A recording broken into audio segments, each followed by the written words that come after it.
What's going on? What's going on, my peeps? What's going on this Saturday night? Let me see. Whoever's in the room, give a thumbs up. Let me know if you're in the room. Pull up the comments.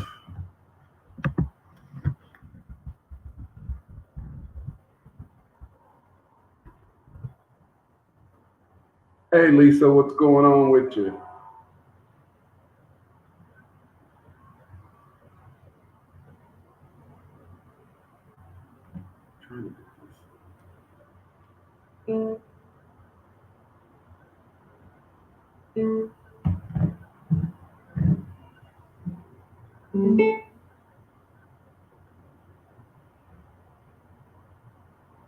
Let's see.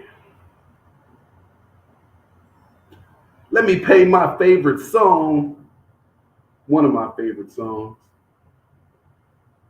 It doesn't matter because my channel is not monetized. Even if it was, I don't know. I've been thinking about doing it. I can't do it now for like 3 months because I was put in YouTube jail for telling the truth. So, where is it at? Man, my eyes, I'm blind. Oh, here it is. Let's see. Here we go. We'll play this one song. Let people get in the room.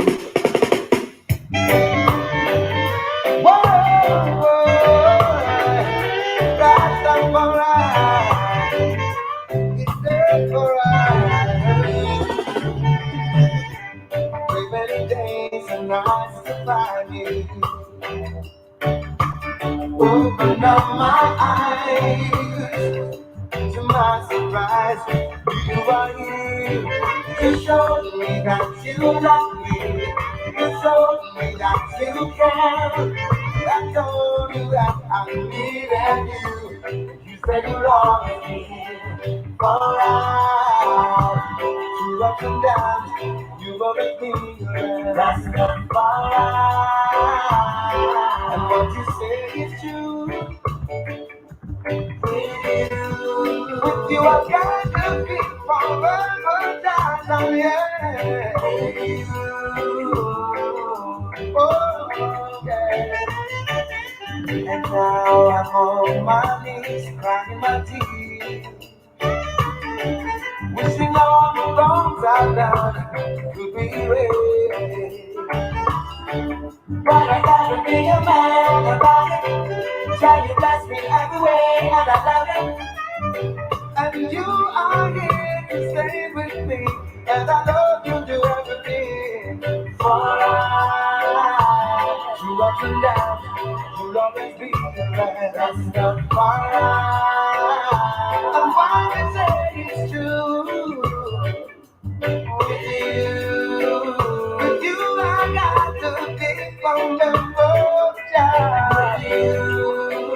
Oh, yeah. Now I know that you're my soul and shield. All I need is your blessing constantly. Yeah. You have given me this brand new day. Now I'm ready to start over. There's a blessing to love, yeah.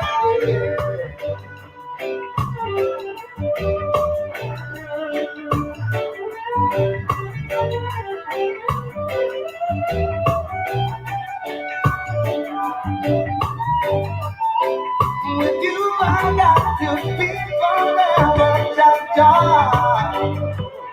Oh, yeah.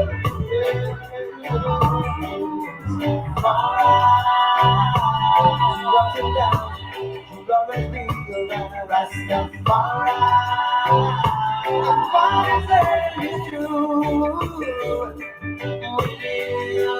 With you, I got to be forever, Jaja, yeah.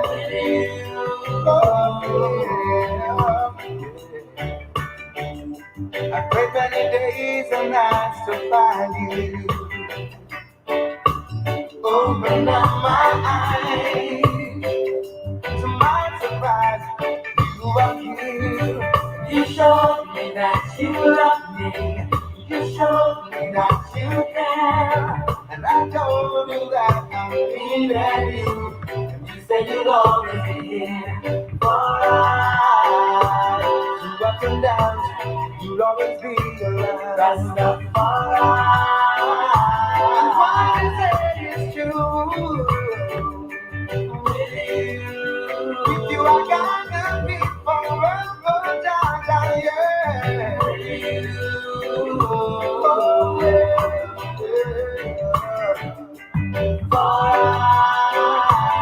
Through ups and downs, you'll always be around. That's the for and what you say is true. With you, I gotta be forever, Jaja, yeah. Oh, love, yeah. Through ups and downs, you'll always be around. That's the and what you say is true. With you, I gotta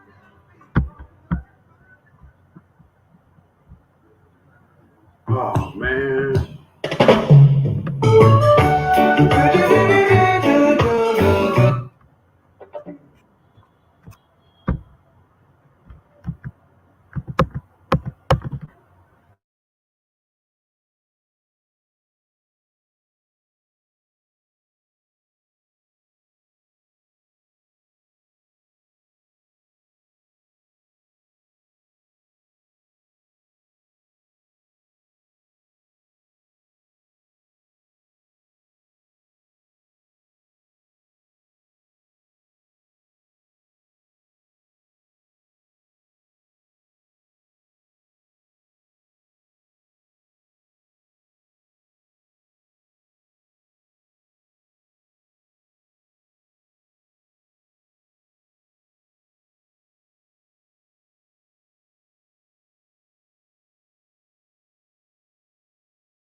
You guys, can you guys hear me? Put one in the chat if you can hear me.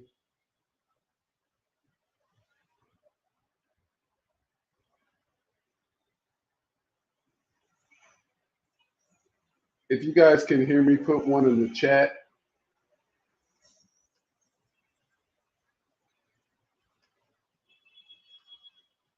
Okay, cool. You guys probably will believe this. I'm sure some of you will. So right as I was about to, the song was going off, and I tried to come back to the screen, and my whole screen turns blue, and it's like, we gotta restart your computer. And then it was taking forever. And then it was taking forever to start up. So I know there's a bunch of fake TIs that's always saying stuff like that, like, oh, and they're messing with my computers, and this, that, and the other. But like literally, that did just happen. I don't use this laptop much. I mean, nowadays with the phones, you can do everything from your phone. So I only use this stuff when I'm watching like some TV shows that are on United States that I got to use a VPN to watch, like on Amazon Prime or Netflix. But ooh, that reminds me, I got a show to watch. A new episode just came out yesterday. I need to watch it. All right, so let's see what's going on. Let's see who's up in here. Let's see who's up in here on the live stream. So, of course, this is just going to be questions and answers, physical questions, get spiritual answers here on Kingdom Talk. I'm surprised it let me come right back into the same live stream. That's also crazy. So we got Lisa in here. Hello, Ken. Hello, Lisa.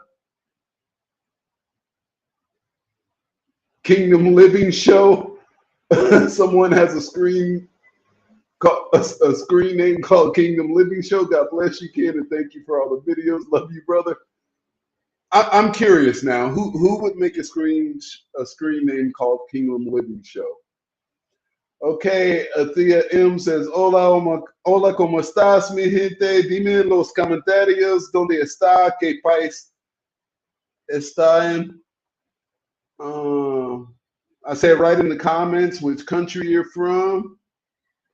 Jamila said the screen went black. Lisa said signing off 1-1. Okay, and then Carmen's up in here, up in cheer. All right, let's see what's been going on. It's been about a week since the last live stream. What's been going on with me? Persecution is still there.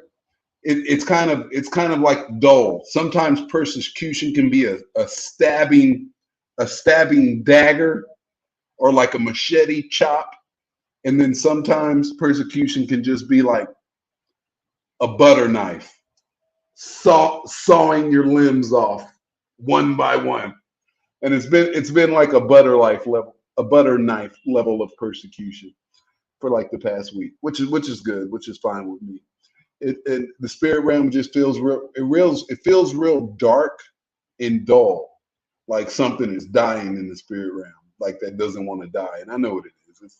It's Satan's kingdom trying to hang on for dear life, trying to maintain power of this world which Satan is a god of.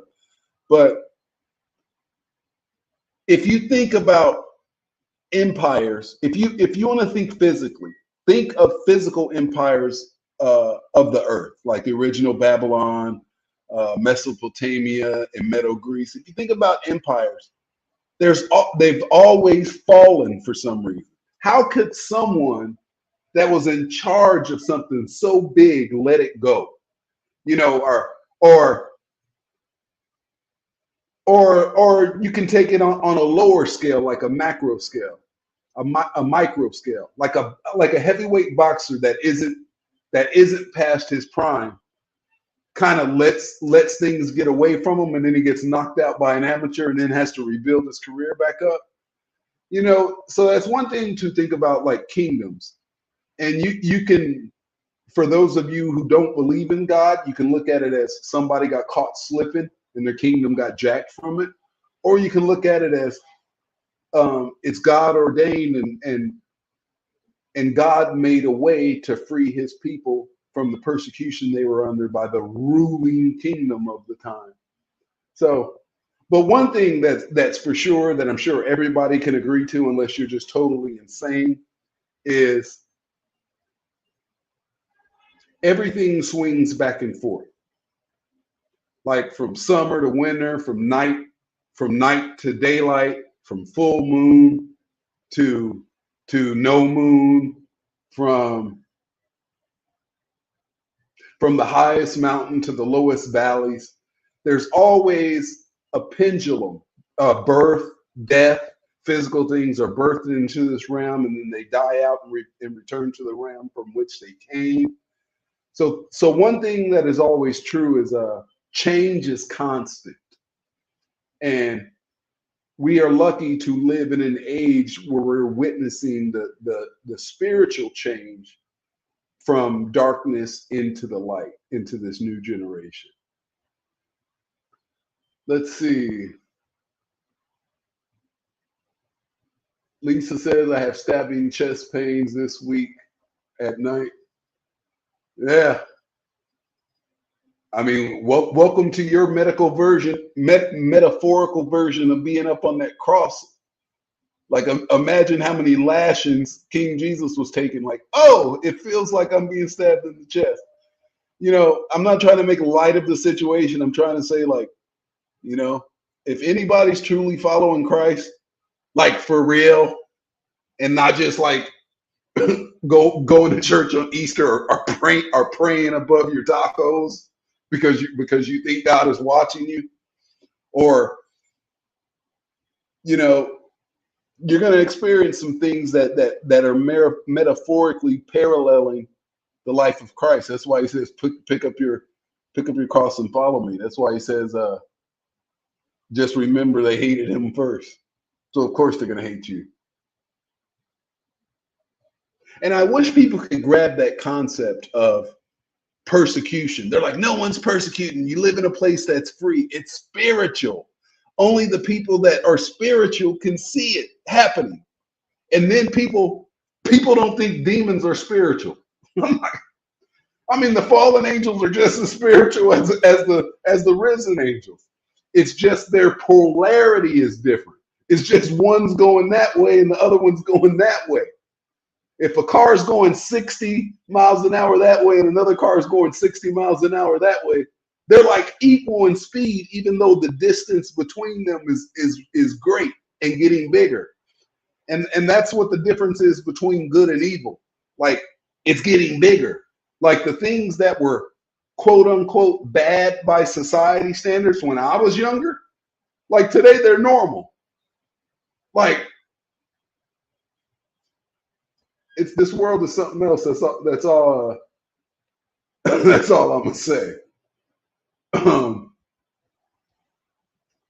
Let me catch up on these comments. And again, this is gonna be like, you know, questions and answers. So if you got something, ask it. This live stream.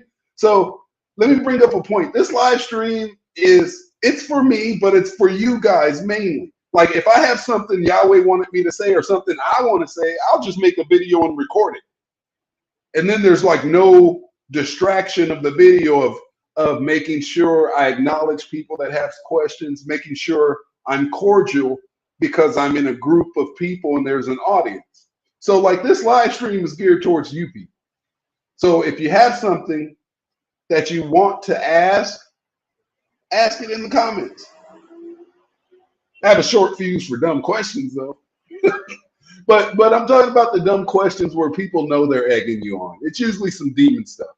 You guys see it in the chat and somebody asks a demon question and it looks like I just glossed over it and didn't read it. It's because it's some demon stuff and I don't feel like giving it attention. Let's see. I feel like they'll always be lurking. There are. They're assigned to you at birth. Like, I was trying to talk to this demon. Earlier today. And this demon's doing all the type of demon training. And I'm calling it out. I'm calling out all their demon training. I'm like, yeah, so how far along? Are you doing crystals yet? They're like, yeah. I'm like, are you working with the spirit guides? Have the spirit guides come to you? Yeah. Are you doing birthdays and chart readings? Yeah, yeah, yeah, yeah. Like, you know about sigils? Do you know how to make a sigil? Yeah, yeah, yeah. You know how to do like hexes and this, that, and the other? Yeah, yeah, yeah. You know how to like put stuff on your altar? You know what I mean? And like give the demon an offering and put a spell on somebody, or to like give you powers to manifest things? Yeah, yeah, yeah, yeah. Is there somebody in this physical realm that is like your spiritual teacher, kind of guiding you through the process? Yeah, yeah, yeah. It's my friend in California. Yeah, yeah, yeah. And then I just try to drop a bomb on them. I'm like, well, that's one way to figure out what's really happening. That's the way I had to figure it out. And then they just come back with like, are you saying that there's bad angels? And I'm like, yes, there's a kingdom. There's a kingdom of darkness and a kingdom of light, and they both have angels, and they're constantly at war. And she was like, well, my friend says they're good angels. I'm like, ah. And I'm just like, you know what? I'm done. Like, and I'm trying to help a person. And I'm asking questions. I'm like, how do you think I know all these things? Like, how do you think I know these things? And then they're like, that's why I'm listening to you, because you know all these things. You just told me something about me that you couldn't have known. And I'm like, all right. And then she's like, well, what do you know about Gnosis? I'm like, yeah, it's Illuminati satanic magic. It's all the same stuff, no matter which country you're in. You know, if you're Puerto Rico, Santeria, voodoo, paganism, witchcraft, Scientology. If you want a soft name for it, if you want like a name that sounds like you're smart, Scientology, Freemasonry, Eastern Stars. If you're a little kid that's being trained up to be a demon, Job's daughters, right? It's if you're a little boy that's being trained up to be a demon, you'll be like in the Boy Scouts. And then when you go to college, you'll be in one of these fraternities. It's all the same stuff. And that's what I try to get people to say. I try to get people to understand. If you would just pretend you didn't know a physical language and you didn't have to put a label or a word on everything, you would just be like, oh, that's the same stuff. Like, this stuff is mind blowing. Like, I knew all of this stuff in the United States, like being fluent in spiritual language, numbers, colors, sounds, symbols, being fluent in certain types of spiritual language. And then when I left the United States, I remember being amazed when I got to Colombia. I'm like, all this stuff is exactly the same. I'm like, it's exactly the same. I'm like, look at the square and compass. Look at the pyramids. There's the one eye symbolism. Man, they got crosses hanging everywhere here too. It's the same game. And then when I went to Thailand, same thing. I'm like, man, if a person ever decided to become fluent in spiritual language, a lot of their problems would stop in life, because they recognize it. They'd see the warning labels of where they didn't belong, because they're from a different spirit. They're from a different realm in the spirit. So they would know it. You know how they put like a skull and crossbones on like poison, on like bleach or something? They'll put like a skull and crossbones. Imagine if you knew all those symbols, to where you'd walk into a building and you look, you'd be like, oh, I know that symbol. People like me aren't, they want to harm people like me. So like, if I go in here, I at least need to be on my guard 100%, don't get caught slipping, because they like killing people like me. But it's like the blind leading the blind in this fake Christian world. And like, it's really the greatest deception of all time. Like, Satan's got people worshiping a false Christ. This whole world is like the entire world that think they're worshiping Christ, the Most High God. Satan's got them worshiping a false God. He's got them like he's got them putting up Christmas trees and dying Easter eggs, and they have no idea which god they're doing a ritual for. They have no idea which fallen angel they're praising with this stuff. Let's hide the Easter eggs so the Easter bunny can come. Let's leave an offering of milk and cookies out so the demon Santa Claus can come. Let's put your tooth, little kids. Let's put your teeth under the pillow so the magical tooth fairy can come. Like start training your little kids up to be believers in demons from an early age. We got to train them to believe in demonic.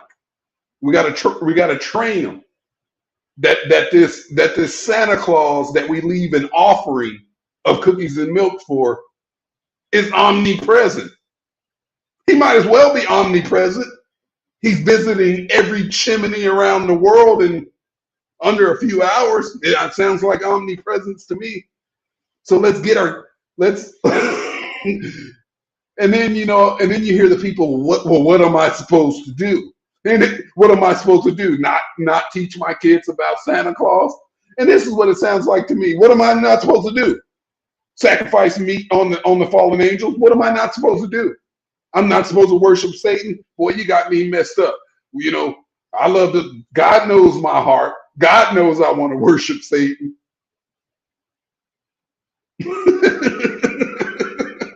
Let me stop. Okay, Carmen says the feeling will be lurking. Okay, we got Trisha Jerome up in here. Hey, finally made it. Welcome, Trisha Jerome. Hey, what part of the world are you in, Trisha Jerome? We got Carmen. I was just talking about this with my friend. Downfalls is a fluid pleasure. Pride comes before the fall. Amen. You're calling it real. It's by the way. Am I late? Unaverage Joe, no, man. Just starting. I was on a little rant there for a minute. You didn't miss nothing, Jamila. You only missed the income. Hopefully you're caught up now. You didn't miss nothing. Carmen, the people don't know they're being oppressed. Like, that's the biggest thing. Like, people don't know they're being enslaved. They don't know it. Like, that's the greatest trick. They don't know they're slaves. They just think like, all these people that control us, they seem heartless, and they got like all the stuff, and they're telling me if I just work harder, I'll have a life like them. But for some reason, my manager at work has a cold heart. Like, he don't really care when people dies. He's like, well, we got a deadline to make it work. You know what I mean? Like, how close were you with this grandmother? I never heard you talk about it. Well, how many days do you think you need off to go to the funeral? It's never like, well, how are you feeling about that? Like, do you feel like you come to work? Is your head in the game? Like, how many days? I know the funeral's one thing. You might go to that, but like, how are you doing? Like, why don't you take some time off without pressure? And when you feel up to coming back to work, why don't you just come back? But I don't want you dealing with the loss of your grandmother and worried about you might lose your job if you're not back in 3 days. So why don't you just take some time to yourself? And they always put some guilt trip on you. Well, you're very valuable. The company couldn't survive without you. You're doing great things here. It's in chaos whenever you're not here. You're like, man, cut the crap. If I died tomorrow, you greedy demon would find a way to continue padding your pockets. Demons love to do that. I used to fall for that one all the time. The inflated ego, the love. In Satanist world, this technique is called love bombing. It's to get you to drop your guard so somebody can create an emotional bond with you, hook a silver cord up to you, and then once they kind of lull you to sleep, that's when the torment starts. With fake compliments. You know what I mean? With fake compliments. And I used to fall for that one all the time. I used to love that, fake compliments. I didn't know they were fake at the time. I'm like, oh, stroke my ego. But here's the funny thing. The ego is the only thing that can be controlled. The ego likes attention. The ego is your false self. The ego is the dirt, is the layer of dirt that is over your soul. It's only when you really get like start breaking that ego down, and that's what the Holy Spirit does. It breaks your ego down. The part of you that dies is your ego. Once your ego is dead, then other stuff falls away. Like you want to know why like dogs can lose 2 legs and still be happy? Like they'll get some little contraption of a veterinarian made, and then the dog will just have 2 legs and he'll be trying to run around with 2 wheels on the back and 2 legs, and a dog won't be depressed. A dog won't get depressed and ask his owner to put him down. Like you throw him a bone and it's like he got 10 legs. He doesn't care. He forgets, because a dog is not operating out of its ego. And that's the false sense of an ego. Like, that's why animals are not getting depressed. Now, they might get depressed if you feed them this homemade Matrix food. But for the most part, animals don't get depressed because they're not trying to pretend to be something they're not.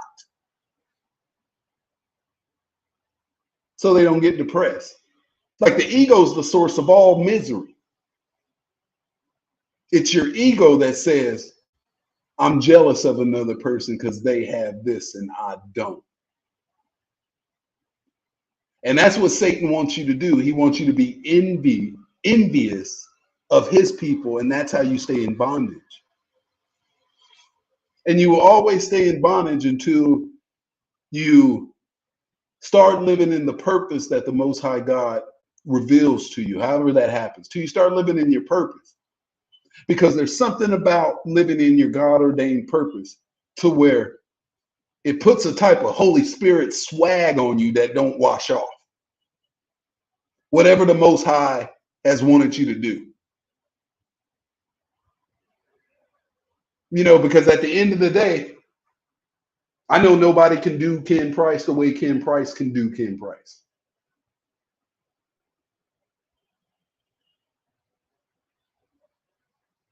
And nobody, when you're living in your godly purpose, nobody can do you better than you can do you.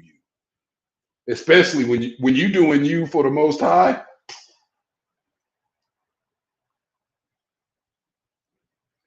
All right, let's see. People don't know they're oppressed. Hey, Joe, no. People think spiritual always means everything good. I know. I mean, if you really think about it, and these people are so blind, witches, witchcraft. Like, do they think you just put a board game on your dresser in your bedroom and you put all this stuff on it and you light candles and some stuff? It's spiritual.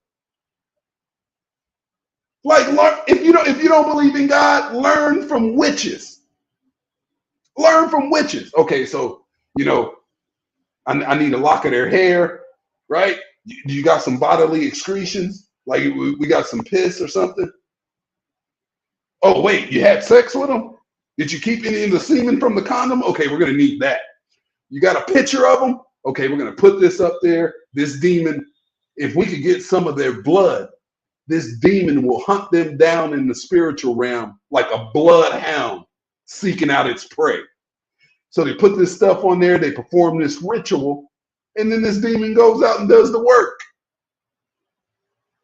That's how witchcraft works. Like demons are doing work. Like people have made a deal with this demon. And then the demon works for them. But the demon's like, hey man, like I like to do depraved stuff. So every once in a while I'm gonna jump in your body and I'm gonna do what I want to do. Like I've told this story before. Like Bruce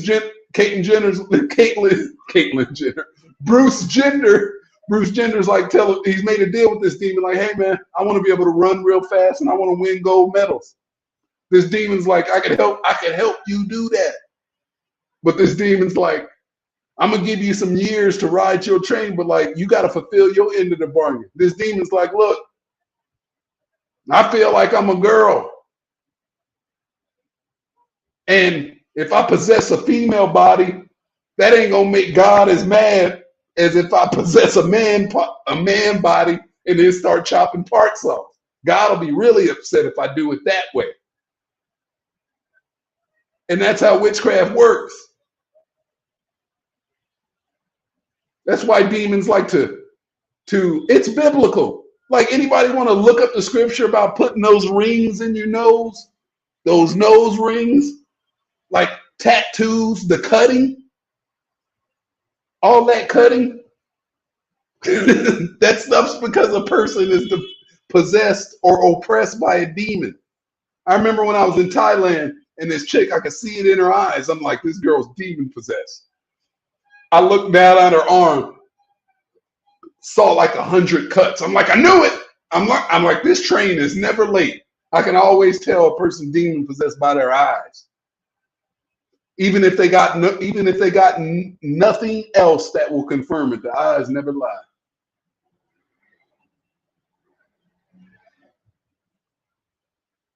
It's absurd about what goes on as normal behavior these days. I know. I know, man. It's just like, is there even a such thing as like rated PG movies anymore?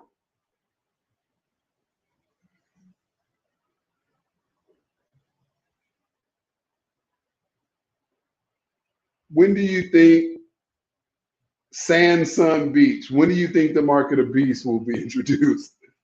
Newsflash, Sand Sun Beach, it's already been introduced. You know what I mean? Like, this is funny. I'm going to give you the real answers. These are the people that just like, well, as long as I could be able to see some physical mark, I'm just going to avoid it. It doesn't work like that. People are like, hey, when do you think the rapture is? I'm like, it already happened for me in 2019. Like, that's the truth. Well, they will be called up to meet them in the sky. Like, that already happened to me. So like, people, they just want when do you think the mark of the beast will be introduced? It's been introduced on a whole bunch of people. They just don't know it. Just like the word says, it will cause all rich and poor, this, that, and the other. Satan has only got okay, here you go. When's the mark of the beast? Satan gives people a mark on their forehead or a mark on their hand, right? You have to think spiritually to understand this one. Everybody listen up. This is going to be a spiritual bomb. Listen. A mark on the forehead or on the hand. The forehead means Satan's taking captive of your mind. It's much easier to take captive of your mind if you don't know someone's trying to take you captive. So most people have already been marked. They just don't know it. The people that are believing in these lies, they're marked. Otherwise, how could they be fooled? How could a person like me and a person like that have a total different perception of what is happening in the world? Now here's how you know it's spiritual. If you see a pack of wolves in the woods, and a lion shows up, why does every wolf leave?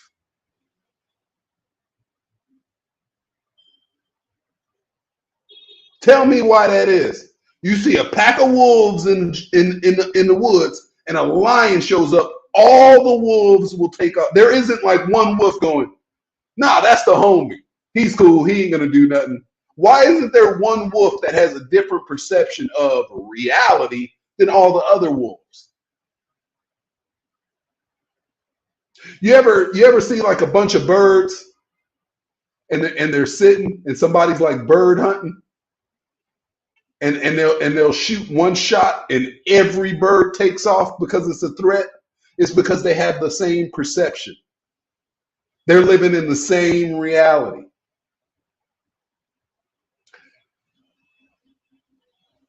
For the most part, you could have a pack of dogs and you could put down all these different types of food and they most likely gonna have the same favorite. Now, when I say all different types of food, like you might have a pot of green beans, a pot of ground beef, and a pot of potatoes. Like them dogs are gonna go for that ground beef first because they have like the same perception. There's not like a dog on the sideline wanting to eat tubes of tofu. He's not living in like a tofu reality where he's like, oh, yeah, like in my world, the canines love tofu. I'm a vegan dog. So back to what I'm saying. Satan causes them to receive a mark in their mind. That means he has their minds under control. He has their minds in their control. Or a mark in their right hand. These are the people who knew it was wrong, but he forced them. The right hand's like a allegiance hand. Like you forced me to do something. You know what I mean? That's why like they chop your hand off in certain countries. That means you got forced. This is the people, these are the people that, well, if I didn't do it, I was going to lose my job. So they knew it was wrong. They knew it was wrong. Like Satan didn't mark them in their mind to where they were deceived without their knowing. They weren't marked in their mind. So this is the difference between the mark in the mind and the mark in the hand, Satan. If Satan couldn't deceive you in the mind, he tried other tactics to force your hand. I hope that makes sense to somebody. If he can't get your mind, he forces your hand. And the hand being forced are the people who knew it was wrong. They did it anyway out of fear. I'm scared.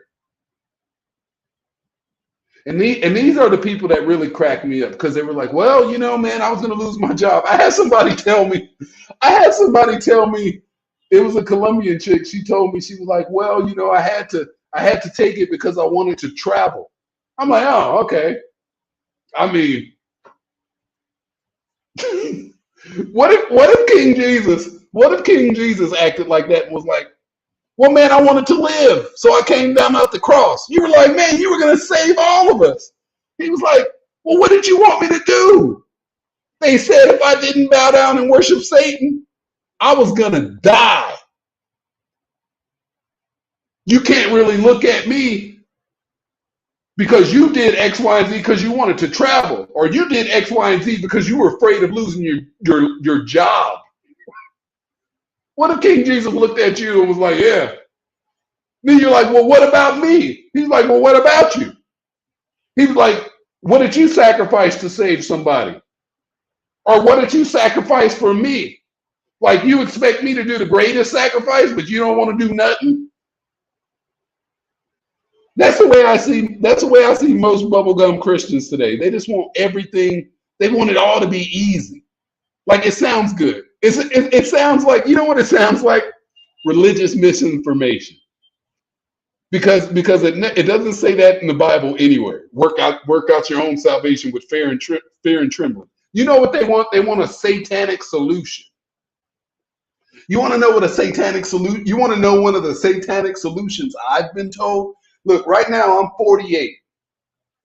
So I got medically retired for a heart condition when I was 27 years old. So 21 years ago, I was on all kind of pills, blood pressure pills, heart pills. Anybody know about medical stuff? I remember the name. So if anybody's got a medical background, pills like Bistolic, which is a beta blocker for people with abnormal heart rhythms.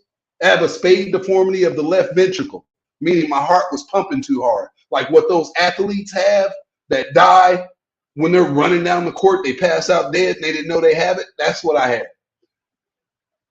So I'm a little overweight at the time, high blood pressure, this, that, and the other. You know, these doctors never told me quit eating the stuff you're eating and stop eating and start eating the way humans were designed to eat. You know, I was never told that. I just got prescribed a whole bunch of pills, a whole bunch of satanic pills. never addressing the root cause of the problem. The root cause is I was living unhealthy at 27 years old. And if I would have took Satan's solution and still been on it, I'd probably be dead by now. Like today, I don't take any medicines. I don't take any medicines. And yes, I made a video about a month ago. I was feeling so bad and like this. It was spiritual persecution, but it was also, I was being persecuted by eating stuff I know I'm not supposed to eat, right? Most people would have took the easy way out. Man, I still want to be able to eat all this stuff, so I'm going to go take my blood pressure pill.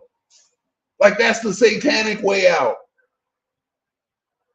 That's the, man, is there an easy way through this? So like, oh, all I got to do is go to church. What day they do the baptisms? They do them on Saturdays?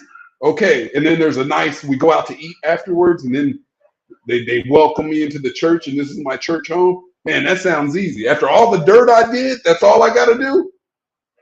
That's the way I repaid the debt? Oh man, I thought I was going to have to pay those debts. Oh man, people are in for a rude awakening. Oh, they're in for a rude awakening. The rapture. When do I get out of here? I've been a good person. A good person measured by what standard? Right? I'm considered tall because I'm 6'4". The only reason I'm considered tall is because there isn't the majority of the people in the world 7 foot tall, right? That's why I'm considered tall, because I'm measured off a society average that men are 5'9". That's why I'm considered tall, because there's based off of a scale. Now, when the Israelites went into that town and they were scared, they were like, man, there's giants here. We're like little grasshoppers compared to these giants. Because now the scale had changed. We're now fighting against an enemy who's 20 feet tall, and we're like grasshoppers, right? So people always say things, and here's what really like chaps me, and I shake my head and mean like, man, I'm surprised you ain't fell in the ditch by now, as blind as you are. And they're the ones you can't tell anything because they know everything already. So you can't even like help them. I try to be real subtle and try to get them to think something. You know what I mean? I try to. They're so deceived that their whole mind is in darkness, right? And I know if I turn on that police spotlight in their eyes, it's gonna hurt. So I'm in there with like a little candle trying to light it. I'm trying to light a little candle to kind of ease them into some light, and they reject that. They'll say things like, well, I know I'm a good person. Based off of what standard? What are you measuring? What are you measuring yourself? Based off the standard of a murderer? That's your guide? Let me give you another example. You say something weighs a lot, right? Something weighs a lot. It's heavy. Let me get a napkin for my head. I'm sweating up in here, y'all. Somebody says something is heavy. The first thing you're gonna ask was like, heavy for what? What kind of standard? Or heavy for a human being? Okay, if we're talking about human beings, are we talking about a male or a female? Heavy for what? Heavy for a car? Does it weigh above this weight where it's got to be classified as this type of vehicle? Like what measurement standard are we using to describe a person being over or under a specific threshold? To be, here's the median, to be on this side, the low end, or to be on this side, the high end. So people always say things like, I know I'm a good person. I know I'm a good person. Based on what standard? What are you measuring your actions against? And if you're really a person of God, you're really supposed to be measuring your actions against the most selfless person to ever walk the earth, King Jesus. And he said, don't call him good. He said, why do you call me good? He's like, I'm not good. There's not but one good but God. That is the standard. So when people are like, well, I'm a good person, I'm like, Based on what standard? Like, what standard are we talking about? It's like saying I'm a poor person. Like, based on what? Right? A lot of people probably in this chat will say they're a poor person. Based off of what standard? There's some places in the world where they would call you rich that they're so poor. You know what I mean? All right, let's see. Jamila says, been persecuted at my job, my family recently. Ooh, I don't miss that. I don't miss them jobs or my family. My family tried to kill me. All right, Trisha Jerome Morrell, I'm caught up on the live now. I can't unsee it anywhere now that I know. Yeah, that's the part about seeing spiritual things. It's like you can't go back. It's like you can't go back. Trust me, I wish I could sometimes. I just be out at the mall sitting down. Like the other day, I was at the mall drinking this coffee, and I'm sitting there and I'm looking at people. I'm like, these people got no clue.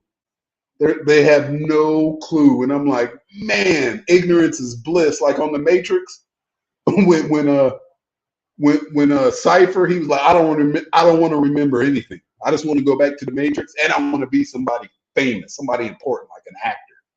Like I just want to go back into the Matrix. Yeah, once you see stuff, you guys need to watch that movie, The Adjustment Bureau. It's on Netflix. The Adjustment Bureau. It's very, very similar to how gang stalking works. Athea Sam, it starts at the Boy Scouts and Girl Scouts, and then they have to make an oath to join. I had to repeat. Yeah, that's a good one. Here you go. I got a video on that. I got a video on taking oaths. I had to take oaths before. This is when I was young. I was 18 years old when I joined the military. Anything you got to take an oath is you're pledging your allegiance to the principality fallen angel that controls that realm within the greater realm of Satan is the God of this earth. Because you pledge to do what they say before you will do what you know is right. And if you don't do what they say, there's consequences. Even if you know you should have done something else. So think about all the places where you got to take an oath. Military, FBI, police, firemen, doctors, nurses, lawyers, political positions. I mean, the list goes on and on. But like, why is a little kid taking an oath? Why is a little kid pledging? Why was I in kindergarten? Okay, everybody stand and face the flag. I pledge allegiance to the flag. Like, why is a 5-year-old worshiping something that doesn't live beyond work, pledging allegiance to it? I pledge allegiance to a cloth.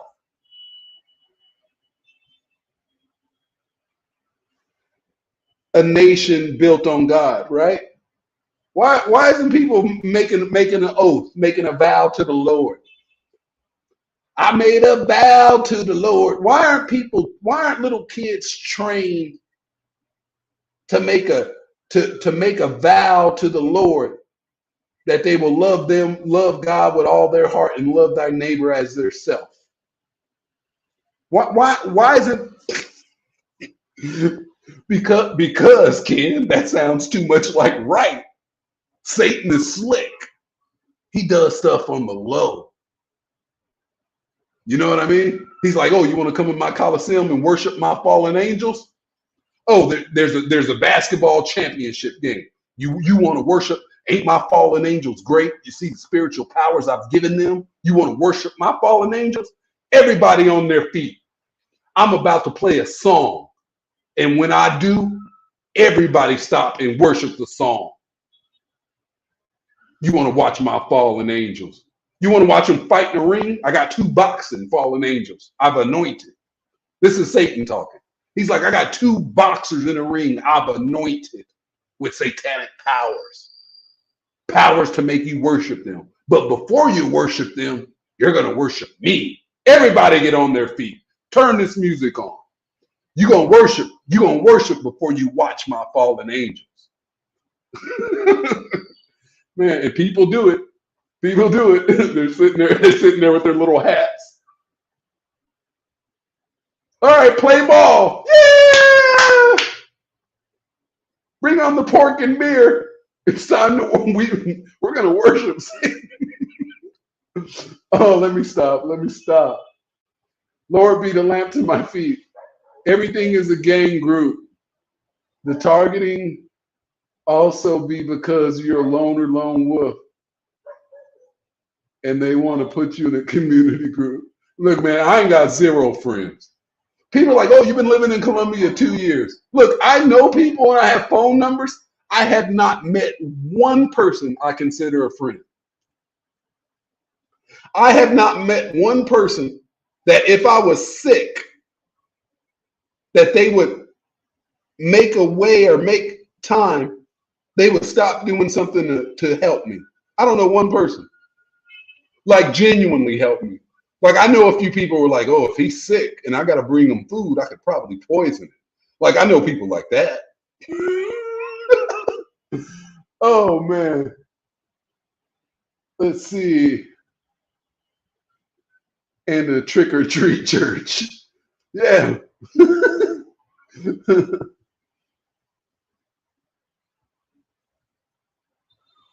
Everyone has to belong to some clique. All right, let's see. Lord be, yeah, that's right. Santa is Trumpist. Look at that. Look, I'm hip to the game, but I know all the Satan. I wouldn't say all. I know a lot of Satan's tricks. I like the idea of the interactive live stream. Yes, yes, Lisa. Let's see. My uncle died, and I was asked if he lived in the same house as me in order for me to get paid. I didn't understand why they asked that to later. Yeah, you're like, what does that matter? You're like, well, what does that matter? Let's see. I've fallen for so many love bombs. Lisa, or Trisha, welcome to the club. Welcome to the I've fallen for love bomb clubs. Let's see. I've been surrounded by Judas. Story of my life. I ain't had a friend my entire life. And when I found that out at age 44, I was so sick. I wanted to cry. I wanted to die. I really wanted to die. I'm like, man, my whole life. It was like I was the star of the Truman Show. Everybody had been doing stuff to me my whole life. And that's one thing about God's children. If you're really a child of God, you're kind of born with it. You can't conceive in your heart that a person could be that evil. You just think they're dumb. Like I thought most people were dumb. Oh, they said they were going to help me and then they forgot. You're like, oh man, they're just, their mind isn't all as sharp as mine. They forget things. You know what I mean? Like that's the way I used to write off people. Oh, they said they were going to come through for me and then they just didn't show. Oh, they forgot. Like, yeah, they ain't got the best memory. Like, I know I got a good memory, but maybe they're just not like that. Like I used to wonder stuff like that all the time. Then I figured out demons was just demons. That made all the sense in the world. I used to wonder how people could be like that. Like, how could people be so cruel? Like, what's wrong with them? Like, I thought something was wrong with me. Like, man, if I was that heartless, I'd be running half the world by now. Like, trust me, I think about stuff, I just don't do it. But then I wonder how people could do it. You know what I mean? Like, how could people look? Working in an abortion clinic, I'll tell y'all the truth. I couldn't work in like a place like Paul's where they put animals down. I couldn't work in a place like that, let alone work in an abortion clinic. I'd be like the 6'4" fool being like, man, these cats and dogs and birds are gonna take over the earth and eat all the food and you're gonna starve to death. I'd be out somewhere praying like, God, please do something about all these animals. It's looking like they're going to eat up all of our food and then we're going to die. Like, God, please do something.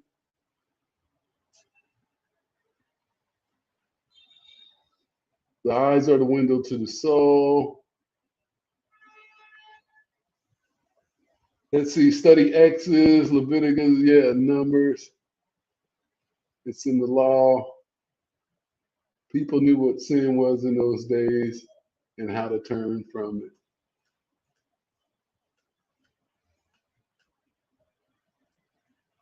Hide. The devil has you loading all the time. Most people have demons. Exactly. That's the funny. You try to tell a person that was brought up in a fake Christian church they're demon possessed. Look, here's the way I see it. Until you've had a true encounter with the Most High God, I'm gonna speak from my experience because I'm gonna hurt some feelings. It was only until my second encounter with the Most High God that I was saved. And if you truly have the Holy Spirit, if you got the spirit of light, the demons are attracted to you. If you got the true Holy Spirit, you can see demons and they can see you too. And they hate being seen. You ever look at somebody that did something wrong and you make eye contact with them, and then they're like, why are you looking at me? That's how demons are. When you have spiritual sight, you can see them because you know what kind of stuff demons do. They don't want to be seen. So everybody, I live in a world where everybody has spiritual sight, right? Everybody's got spiritual sight. Good. Tell me what Satan looks like. Tell me about how his demons are constantly attacking you. Because if you got the really Holy Spirit, them demons are on your back. They've been on your back.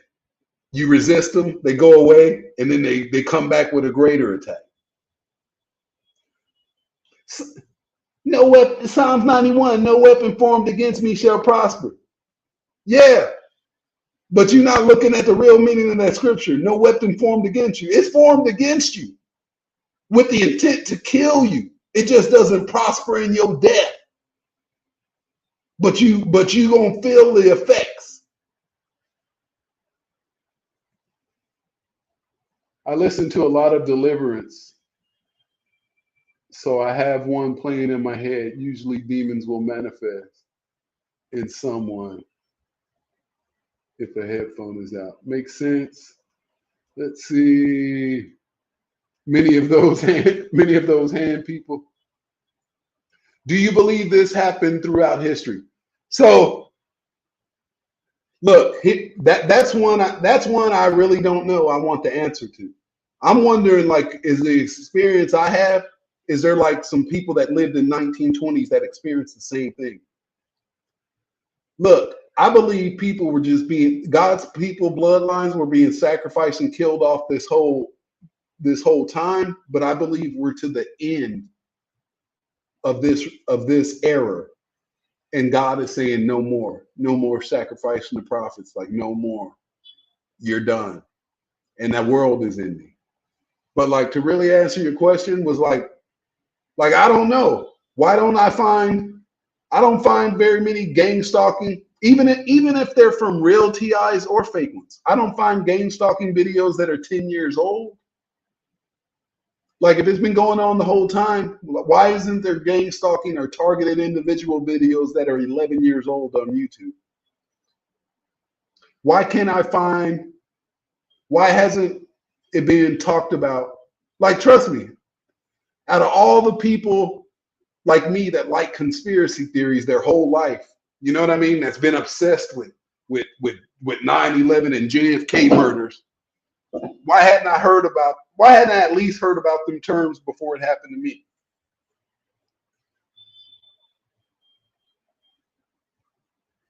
The job could care less about you.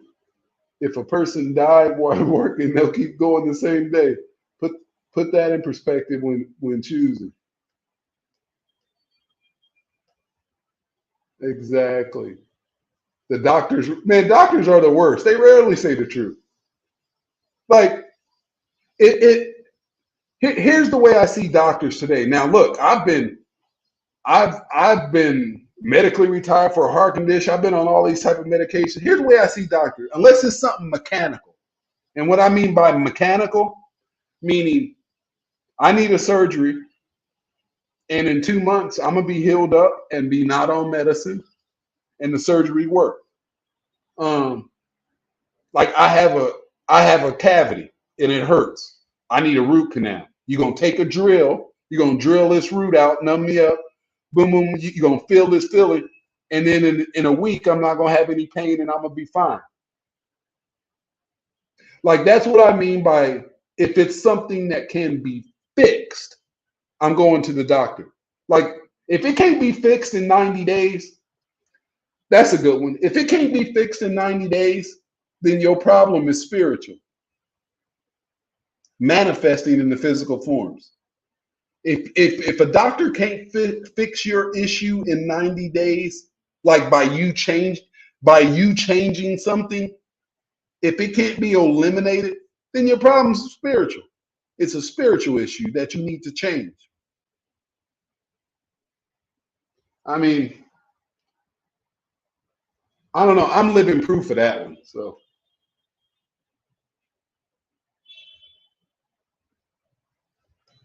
yeah, they'll put the workload on someone else's desk and tell you you're valuable. Like you're the point man now. We're gonna be coming to you for everything. We're gonna give you no work. Never mention any more money.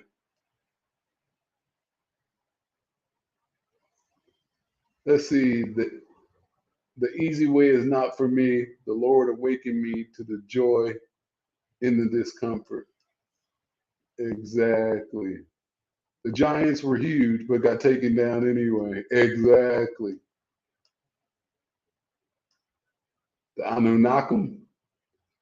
Let's see. Facts. Travis, the Holy Spirit is guiding me in the right direction. That's the only friend you got, Travis. Like, don't trust nobody. Don't even trust me, Travis. If something I say sounds wrong to you and you want to keep watching, like don't let it slide. Well, Ken's right about everything else. You know, maybe I'm just not understanding what he's saying. No. If something I say don't sound right and you want to continue watching, ignore that part, but consciously remember it didn't sound right. The Holy Spirit's the only friend you got. That's the only one you can trust 100. Let's see. Athea says the only goodness come from Yahuwah, who presents us faultless before shed blood. Travis, I love how when God starts to reveal parts of himself and you start to see he has all the best qualities. Like, whoa, yeah, it's like you thought I was a good person. You're like, my definition of good and God's definition or God's goodness, whole different scale. Next level people watching now that we can see them manifest. Facts. The Adjustment Bureau is not on in Netflix in the USA.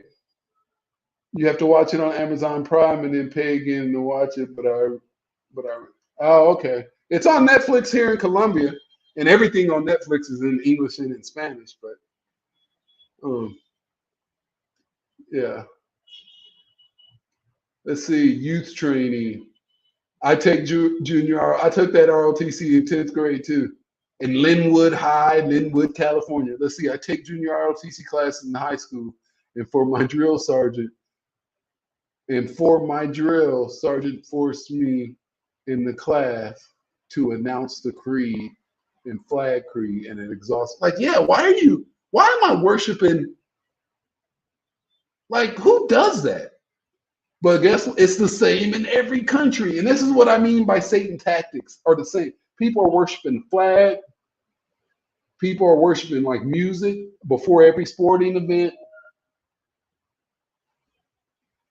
They do some kind of ritual when people die. They make altars in their house. It's the same stuff in Thailand. They got these Buddha altars and everybody goes and sets a drink on them because it's some holiday or drink or some money onto this statue. And I'm looking around like, man, nobody's read the Bible. And they're probably looking at me like, no, you're in a Buddhist country, fool. Like 95% of the people are Buddhists. No, we ain't never read no Bible. So why they caught? Oh man, Satan is a coward. I come to acknowledge the gang stalkers are my servants. Their purpose is for me to remind existence of my kingship by always, to the best of my ability, doing the right thing. Follow the Holy Spirit. Exactly. I understand the if you were sick thing. I figure I hope I have enough money to pay for someone to care for me. I don't think, yeah. Well, demons are greedy, so as long as you keep feeding their ego, be like, yeah, I like the way you're taking care of me. If you continue on this rate, in a month, I'll give you a raise. Then you could probably get a demon to keep taking care of you. Let's see. I woke up the other morning and was wondering if I was in the garden. That's funny. I just read that yesterday. Funny you mentioned that. Jesselmani, or however you pronounce it. I don't know. That thought is unreal. I couldn't even imagine that. I sung to a bird today. Right, or the demons. Carmen says, that's when all my gang stalking gets crazy, whenever I witness someone either make a simple mistake or when I see them do something outrageous. Demons hate to be seen. We're living out, they live. That wasn't a movie, it was a documentary. You got that right. They Live, The Matrix. Documentaries, some of my favorite documentaries. Yes, it's formed. I felt the effect. Jamila says, I felt the effect, KP, but thank God for his love. Trisha Jerome, that's true. There aren't any. Everything is recent. The story of Christ is a gang. I mean, it's a crew. It's a war crew. The Bible's a book of war. People don't want to do it like that. Like, if they would have taught the real story of anybody like ever read them good stories like in Samuel and Kings, where God was like, you're going to get this dude back. And one of them prophets hunted down the dude who stole his dad's land and killed him right there on the land. And then he rolled up on Jezebel and said, throw that demon out, throw that demon down from the second story. And they threw her down, and the dogs ate up all of her flesh. And then God's like, well, her dad was a king, so you should at least give her a proper burial. And they buried her hands, her feet, and her skull. Like, people don't tell the gangster parts about how them prophets was getting gangster and wiping out people. They don't want to tell that part because then it may seem like a fair fight, and little kids might want to grow up being a superhero prophet with superpowers.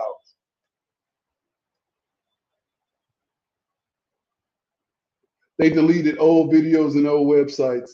I saw a video of someone talking about this. Okay. Travis says about that has been happening, questioning. Charlie Manson was going into houses, moving things around to stalk people. Similar to how it's done today. Yeah, but I'm talking about like were people aware of it? I know Satan's been doing the same game the whole time, like sacrificing people a certain way and doing this. But I'm wondering, were people waking up and see the people on the good team waking up and seeing the spiritual realm and God being like, ain't nothing gonna happen to you? Because God told me ain't nothing happen to me. That's why I talk like this. That's why I get on here and be like, oh, the Illuminati, you guys want my birthday? Here's my blood type. Here's when I was born. Here's what hour. And you're not going to do anything. Put all your witchcraft on me. That's what I mean. Like, were there people being protected and shielded with the knowledge of what was happening 20 years ago? That's the question.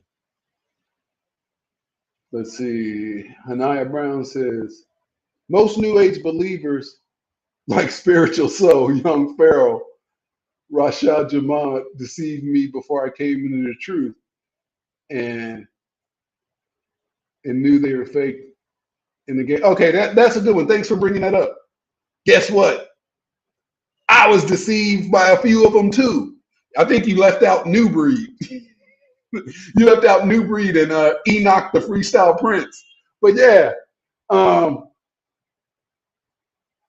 somebody tried to get me to debate Young Pharaoh. Like, oh, you should have a debate with Young Pharaoh. That'll be really good. I'm like, Like, why? Like, he ain't gonna change and I'm not gonna change. You know, demons just like you to see, they want to see you expend your spiritual energy on something other than its most valuable directed form. And I know when demons come into the room, they'll come into the room the last 10 minutes of the live stream when they know I'm about to get off, and they want to continue to ask stupid questions or keep me talking so I can deplete my spiritual energy so it won't be used on something else positive. But yeah, I'm hip to Satan's games, man. Satan wants to keep you tired so you can't fight him properly. Just because I know I could beat somebody doesn't mean I should fight him. If that's the case, Mike Tyson would have been fighting every time he left his house. You have to pick your battles. Let's see. The doctor's lying and withholding the truth, man. Them the biggest witches.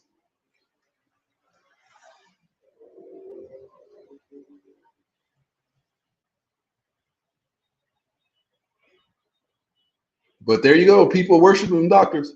Anybody show me a story in the Bible where somebody needed healing and the doctor did it? I know that lady that was bleeding for 12 years. I'm sure them doctors were like, well, yeah, there's this new treatment coming out. We think we're going to work. It's kind of expensive, but we think you're a great camp. We feel good about it. We feel good about it, bleeding lady. We feel good about it. It's new. It's on the cutting edge. This treatment is coming straight out of Babylon, and we think it's going to stop your bleeding for a small fee. Guess that lady finally figured out, like Satan had her on the merry-go-round for 12 years. She finally figured it out and had enough of it and cried out authentically. Like, man, if King Jesus, if I could just touch him, everything will be fine. Remember when she touched him, he was like, what happened? He was like, what happened? Power, virtue has went out of me. He was like, what happened? He was like, I'm walking around with my life tank overflowing. He was like, somebody sick touched me and took some of my life. He was like, virtue went out of me. That's what virtue means. He was like, some power, in different versions of that scripture to be like, and power went out of him. It was like he charged her up. He was sitting on 130%. She touched him, and now he was sitting on 129%. He was like, what happened? He was like, who touched me? Remember, the apostles were like, what do you mean who touched you? Man, there's a crowd of people. He's like, nah, somebody touched me. And the spiritual meaning of that touch is somebody cried out to the Most High God so authentically, asking for help, that he was moved with compassion by her faith and healed her. That's a deep one. Hope somebody understood that. Let's see. On average, Joe, I'm convinced my stepmom and father are full of demons. They are warm one day and cold the next. Insane how they shift modes and become role players for darkness. Family is not family. Look, man, if demons were demons all the time, it would be so easy to spot them. Look, I'll tell you my experience. From my experience, the demons that have done me the worst have been some of the nicest people I've ever met. I'm being honest. I've met demons. I've actually loved these demons. I'm like, man, this is like the funnest person to be around I've ever met for like 2 months. And then they turn into demon and then you're trapped in hell. Like, I've been through that cycle so many times. Yes. That's the most skilled demon-possessed person is nice most of the time. They'll be nice for 4 months straight and only be evil for 10 seconds. And then that's what splits your mind. It'll have you contemplating, because demons are masters at at them wiggling themselves back into your life. And what you will do is you will contemplate, they've been nice for 2 months, 29 days, 23 hours, and 50 seconds. They've been nice for almost 3 months, but have only been totally evil for 10 seconds. You start contemplating with yourself, well, like, maybe it's me. Maybe I'm taking it wrong. You know what I mean? They've been nice. I can just forgive this one thing. And then you do, and then the demons, and then next time they do it, they're nice for 2 months. And then they're evil for 20 seconds. And you go through the same contemplating. Well, you know, they are a nice person overall. You know what I mean? I got to forgive people. I can't live that. And then the next time, they're nice for a month straight. And then you see 30 seconds of pure evil. That's how it happened. That's how it happened for me. That's how the same demon possessed people managed to stay in my life for 20, 30 years at a clip and wreak havoc on me. By using what I just described right there. Atham says they just announced an AI passed several medical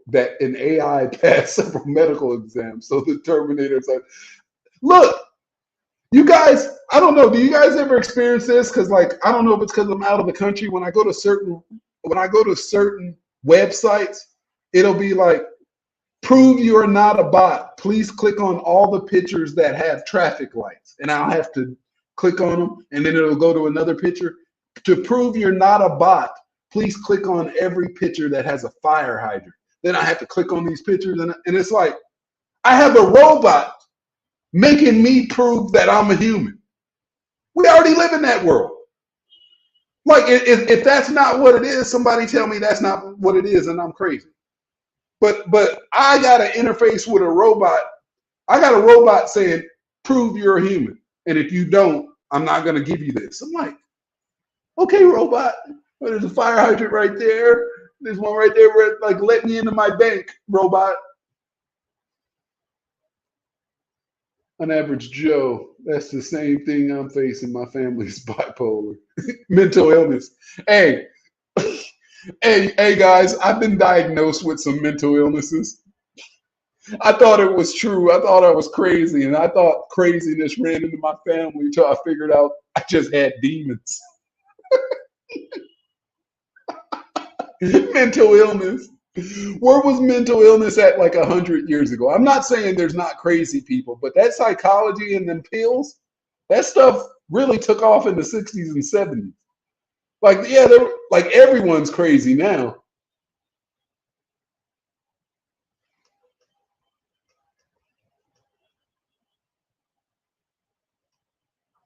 King Jehu was one of my favorites. Yeah, was that the one? Was that the one who shot that dude through the heart on that land? Was that King Jehu? Let's see, Trish here.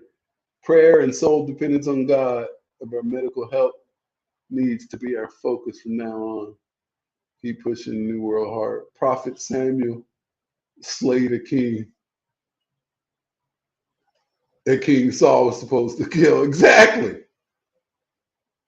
But they don't want to tell you that part of like when God says get to killing. Like, they don't ever tell them stories in the Bible. They're like, oh, you know what I mean? If we do that, this person, one of these persons may believe God told them, you know what, you're going to be a sacrifice. But before I sacrifice you, I need you to kill 30 demons. They don't want people even want people knowing that's a possibility. So they'll never talk about that truth in churches. God has told me the same thing. They can't touch us. Exactly. Lisa says they put the people that woke up in the mental hospitals. Almost been there too. I've been to shrinks. Almost. And if you tell them the truth, hey, I'm hearing voices, they'll diagnose you. Guess what, guys? I still hear voices, except now I know what they are. But if you tell that to Satan's kingdom, they're like, oh, They're like, oh, before this dude figures out it's God. Like in the book of, what is it, the book of Samuel? Was it Samuel's son, or was it Samuel when Samuel was little? Was it, who was Samuel's dad? When I think it was Samuel, when he was getting up in the middle of the night, he was like, did you call me? He's like, no, I didn't call you. Goes back to bed. Then he woke up and he's like, hey, did you call me? He's like, no, I didn't call you. And then his dad finally figured out it was God calling him. He's like, oh no, come here, son. It's God that's calling. Like, yeah, if you go in there with a story about God, they're gonna say you're crazy and here's your pills.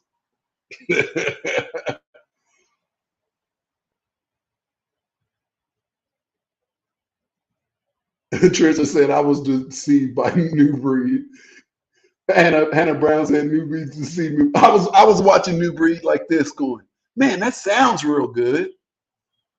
I'm like, that sounds. I'm like, well, why this dude don't have any emotions? I started thinking, I'm like, why doesn't this dude have any emotions? Like dogs have emotions. You can tell when a dog is happy, afraid, excited. Like their ear, they got facial, they have expressions. A dog's ears will go a certain way. Their eyes, you'll know if they're excited, scared, embarrassed. You know if they're sad, they're sick. I was watching the New Breed videos and I was scratching my head. I'm like, that sounds right. That sounds right. I was like, but why doesn't this dude have any emotions? Then something just clicked. I'm like, because real emotions come from a living soul. Only a living soul has real, authentic emotions, and they have a range from complete joy to despair, but they'll be authentic. Lisa says buffering. I hope that stopped.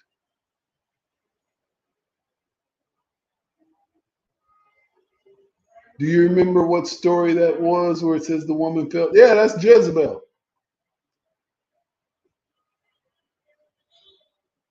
I am having a crazy noise campaign. Let's see. The story about touching Christ, so beautiful. Let's see, that happened to me. Other people's demons come into me by touch.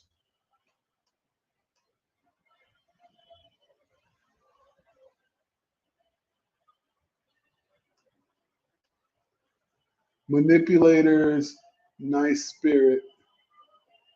Also could be the polite spirit, narcissistic oppressors. They are dangerous. Exactly. Politician spirit, dangerous. Narcissist.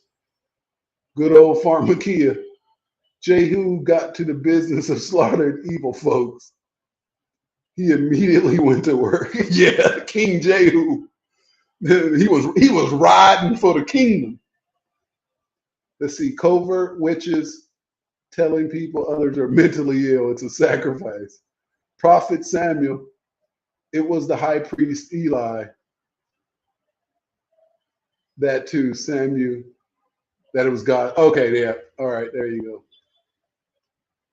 Let's see. They will Baker Act you if they don't like you, and you were saying you were hearing voices, lock you in a room, drug you into compliance.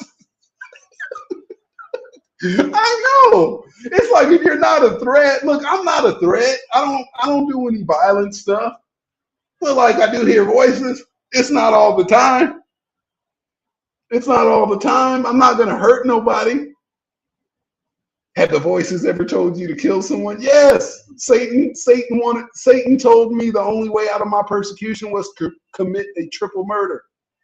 And I knew exactly who I was supposed to kill.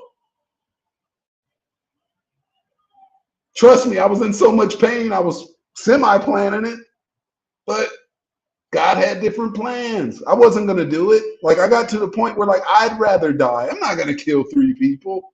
Like, you're not going to punk me. If you can do that, you'll have me doing all kind of stuff.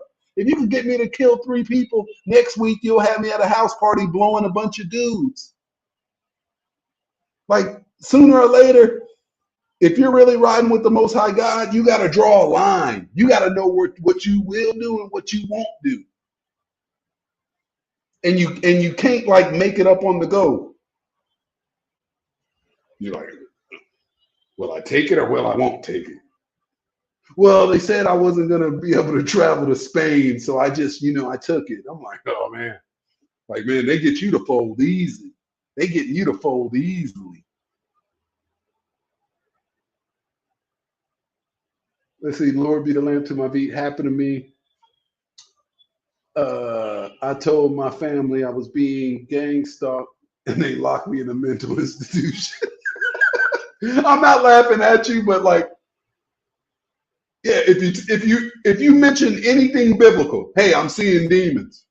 I think God is talking to me, or I think Satan is talking to me. If you mention anything that's written like in the Bible, not anything, if you mention some things that are written verbatim in the Bible that everybody says they believe, you're immediately labeled crazy. Let's see, Lisa, I'm just coming off 1.5 years of group campaign against me, severe. They tried to destroy me. Yeah, that's those big ones where it's a gang of demons that have infiltrated your life from every angle. They're pretty much your entire group of friends and the entire group of people you talk to. Yes, I've been through that cycle so many times, Lisa. I've been through cycles of that longer spurts where my whole life is surrounded by demons. Got a whole new set of friends, a whole new set of people you talk to daily, and then all of a sudden Satan flips the the satanic soldier switch, and next thing you know, you're being persecuted from every angle. You're like, what happened? See, Sean Smith, last time I tried to blow a bunch of dudes, I was the good guy.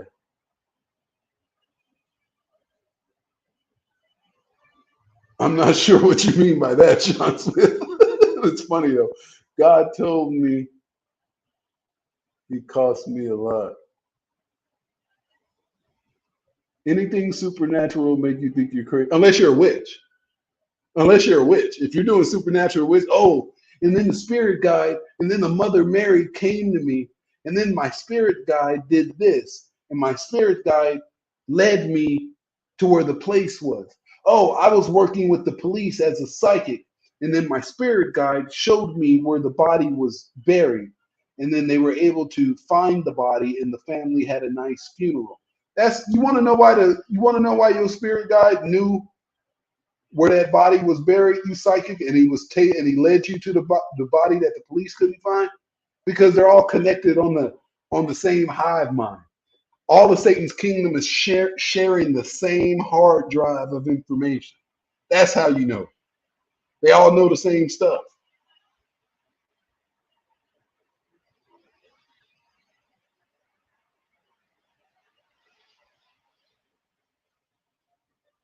Saying God told me makes people, yeah, they're like, we can't have that. Because deep down they're insecure about it. They know the truth. Like a demon knows the truth, but a demon can't see himself. So the demon's really mad at you that God loves you and don't love the demon. So that's why they try to destroy you. That's a whole nother story though. All right, let's see. Caught up on all the comments.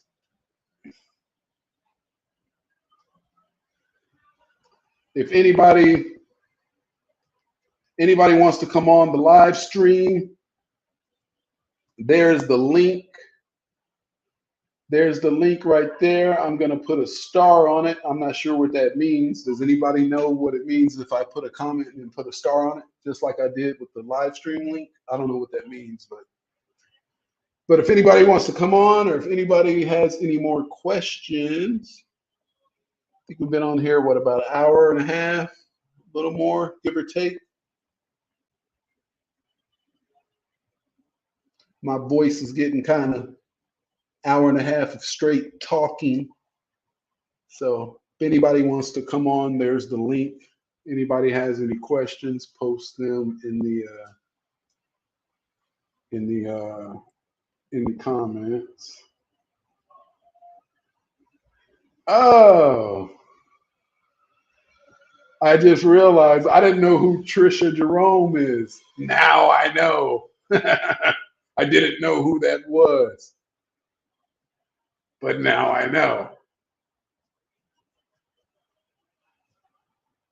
Welcome, Trisha Jerome.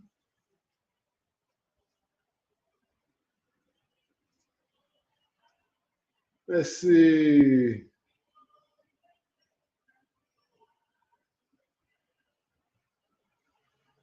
It's funny. One of the first demons I met just joined Telegram, and I always name demons in my phone. Can y'all see it? 33 doors. I always put a number by which type of demon it is. Some demons are 33, some are 22, and some are 17, depending on which capabilities I know these demons have. I got a different number I put next to them, and it reminds me when they call me not to answer my phone.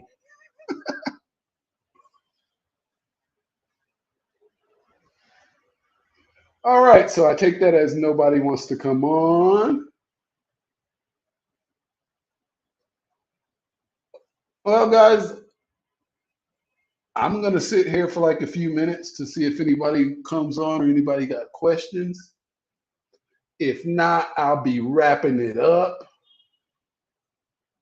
As usual, if you feel compelled to donate, the donation links are scrolling on that banner on the screen, along with contact info to reach me on the communication app Telegram. And then I also post I post the same info in the first comment, in the first pinned comment. Oh, somebody just popped in.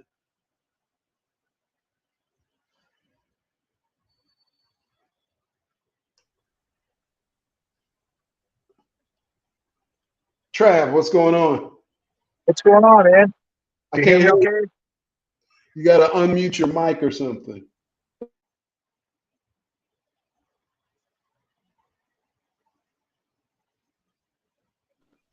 Hopefully that's better. Is that better? I Nothing? can hear you. It's okay now or no? Nothing? All right, 1 second. You might need to go out and then come back in. Like set up your mic, make sure it's working, and then come back in.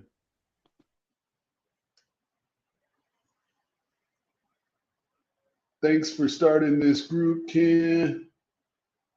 Yup, appreciate it. Trust me, this stuff's good for me. It ain't like I got any friends. Like it ain't like I got a bunch of friends and it's Saturday night and all my friends are out doing XYZ. Plus, I'm working on some things spiritually, so I've been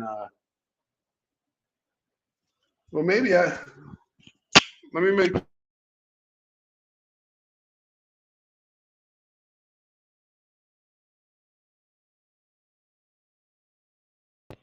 Okay, let me see if it works.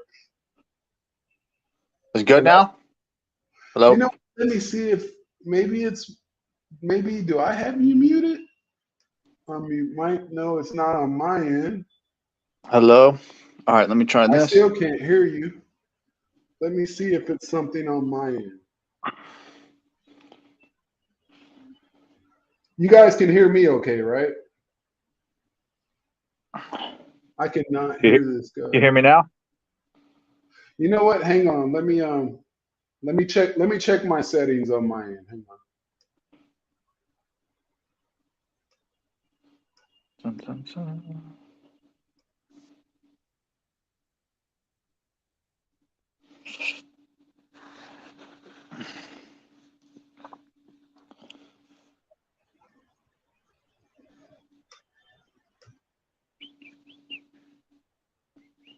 Okay, I think I can hear you now.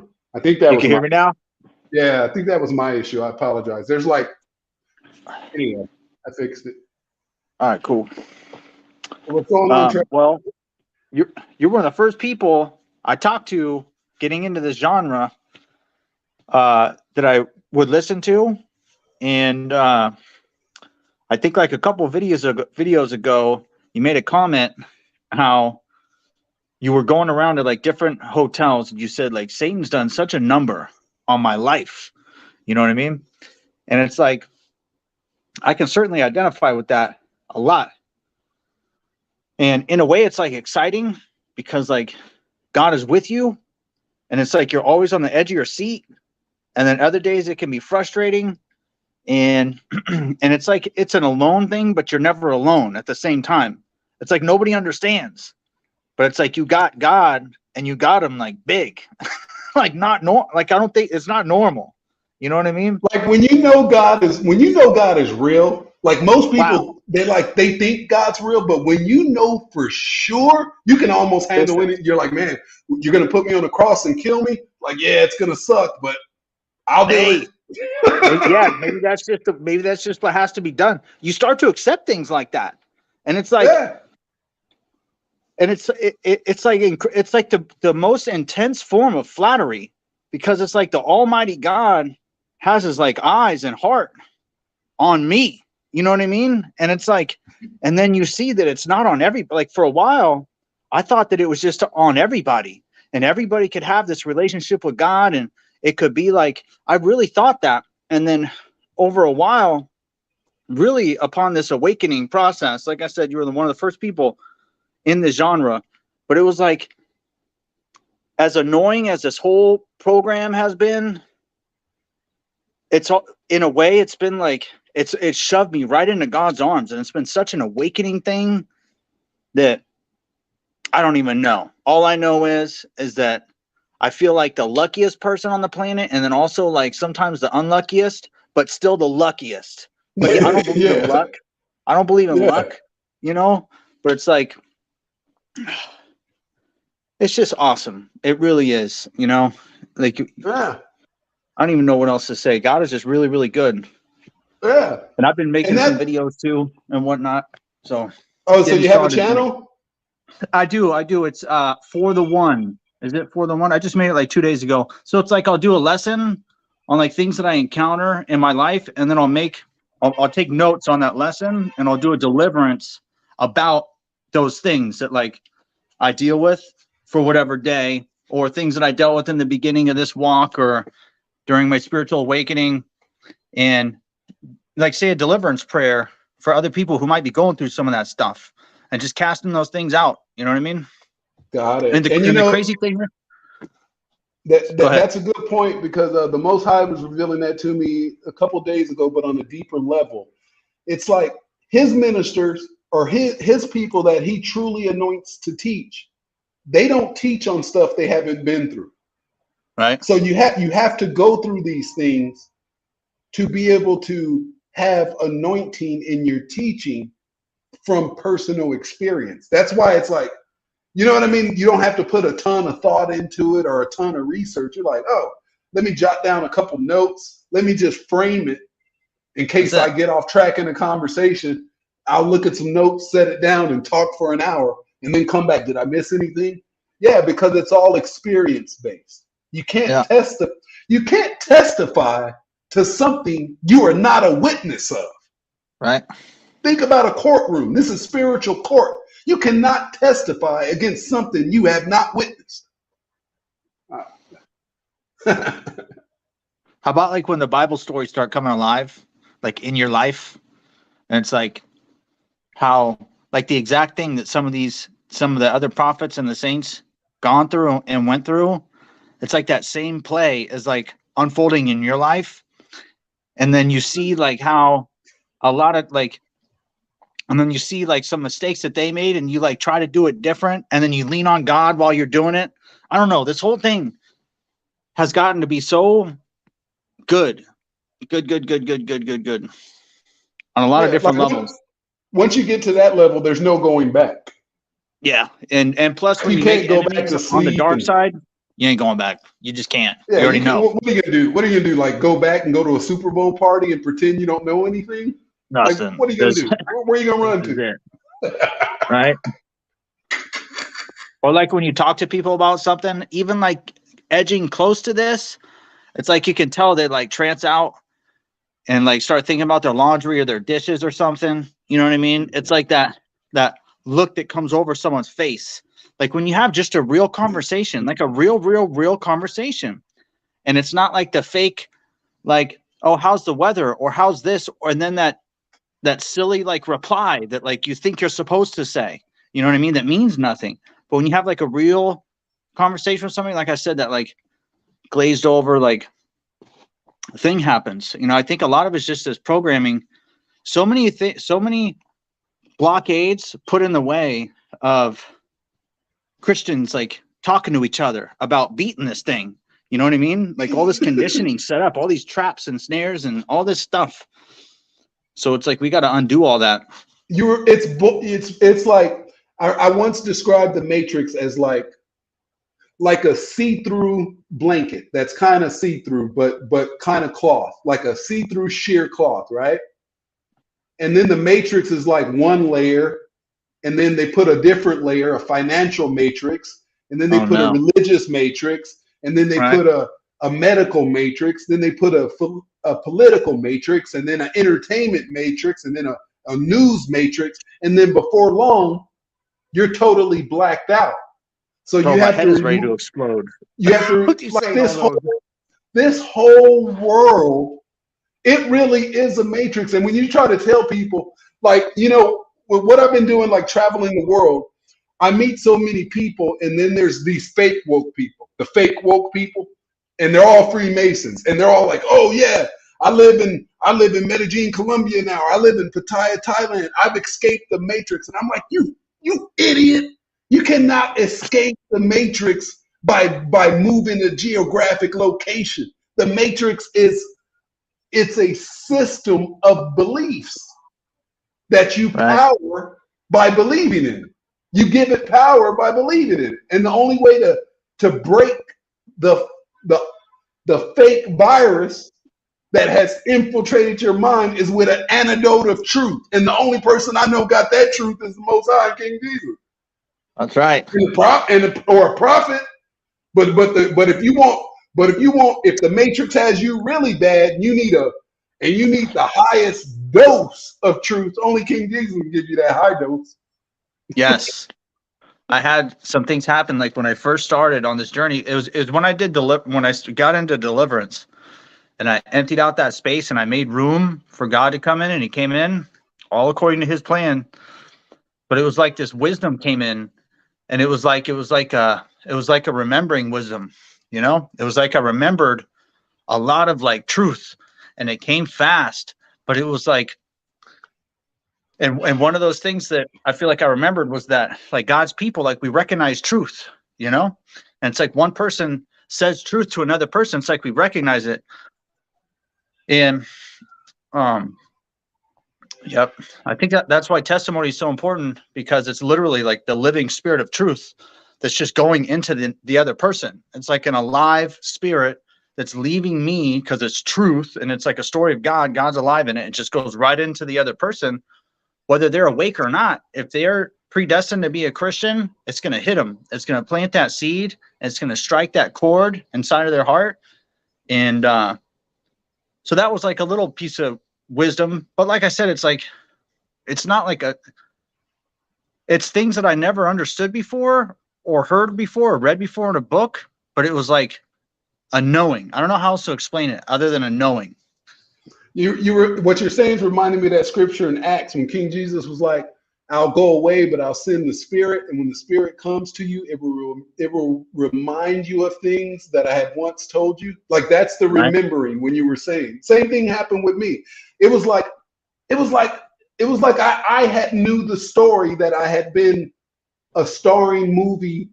I was a starring actor in a movie I didn't know I was in. It was like somebody finally handed me the script. And I'm like, oh, now I know what's going on. I'm like, man. I'm like, this is kind of cruel though, God. Like it's been 44 years of hell, and I had no clue. I mean, I was on the verge of suicide most of my life. I'm like, I get it. I'm like, people have got you all wrong. If you'll do the people you love like this, could you imagine the people he don't love? Like Jacob I have loved, and Esau I've hated. Ooh, I'd hate to be Esau. I made a video yesterday where, so this truck, I drive trucks now for a living. So this truck pulls it. So I'm walking across this pathway, and a truck pulls like right here and blocks it. And I know the person saw me because I like almost walked for, I was like waving at the guy. Anyways, long story short. So the truck pulls and blocks my pathway. And then I go, okay, let me walk around this truck. And then another truck is like parked even further. And it was like obstacle. And I was like, all right, God, you got a little something planted around here for me. You got like a little a little like, I don't like, they're like little love notes, but it's like, it's like I can anticipate them.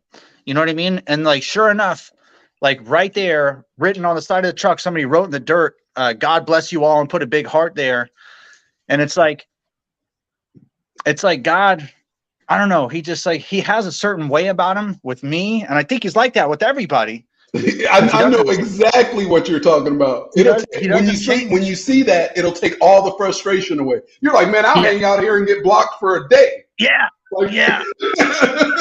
And I call it like God like will ruin your day, but in a good way, you know? Yeah. To get you to look down. Yeah. But you like, instead you look for him, you know? Exactly. And it's like, he's there. That's, I don't know. It's just awesome. But it's like, this thing can be so uncomfortable too, because it's real. It's not like this whole thing is fake. This whole thing we experience, the devil's very real. You know what I mean? Oh, yeah. Trust me. And it can be depressing and all that. And it's like, God, he'll like defeat all your enemies and bless you and hug you while he's beating them with swords and like fighting them off and fending them off while he's like hugging you at the same time. Like, it's crazy. And it like, if it wasn't like that, I don't know what I would do. You know, it's like, because this thing gets so real. And like you said, Satan has done just such a work on my life, but God is like right there with me, using even all that crap that Satan's doing against me and doing things for me along the way. It's like that manna from heaven. So like I said, this journey is crazy because you're like on the edge of your seat. I am, you know? Yeah. So, so like, when did this happen for you, Trav? Like, when did you start waking up? Like, about what time? Waking up. What were like the major moments where you're like, oh no? When I felt like people were like all around me, that was probably like 2.5 years ago, thereabouts.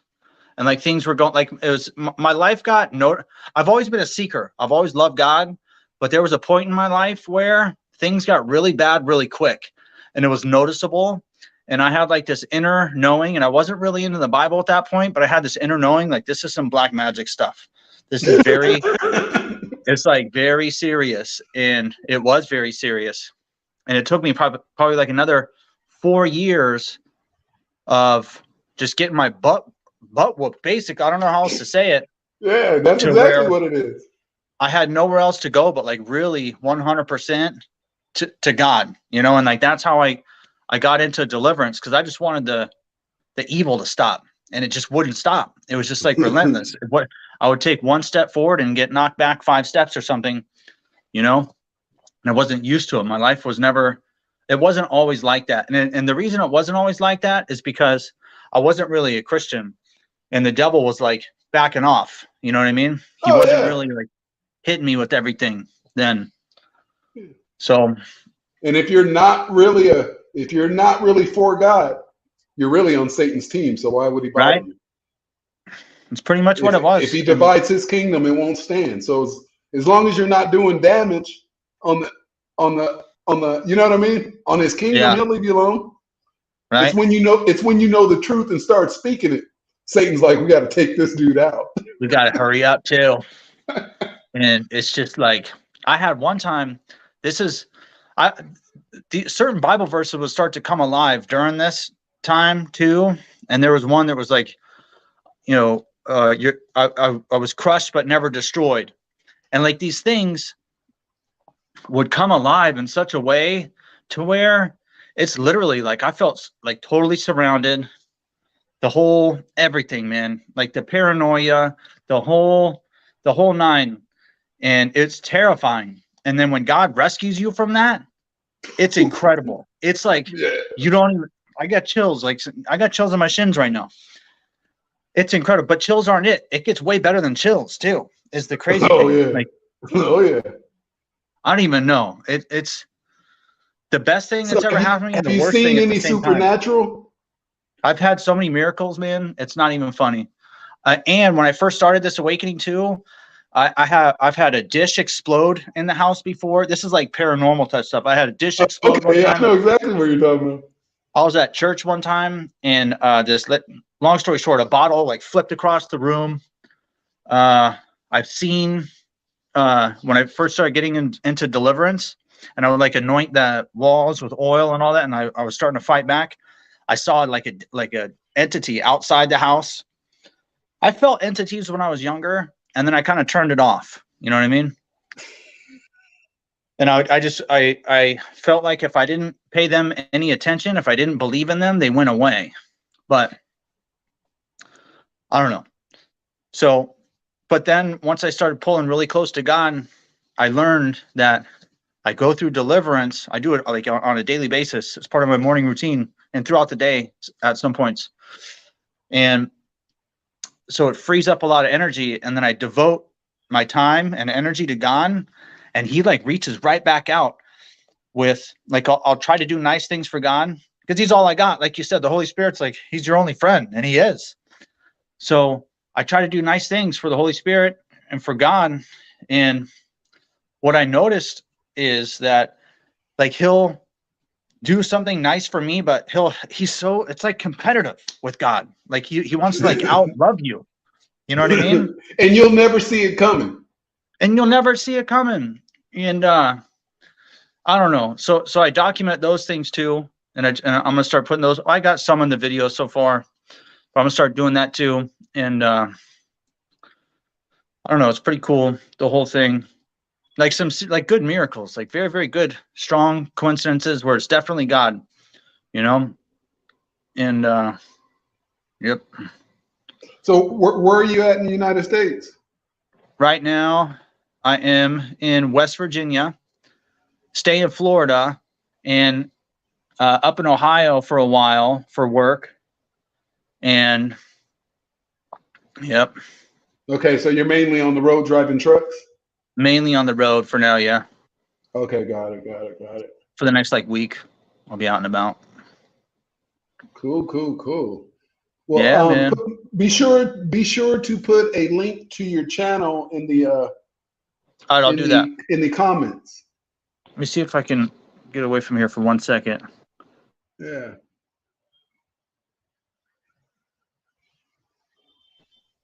Okay, so you can't hear and see me when I go away, right? No, it freezes the screen. I can still hear you though when All you go on. All right.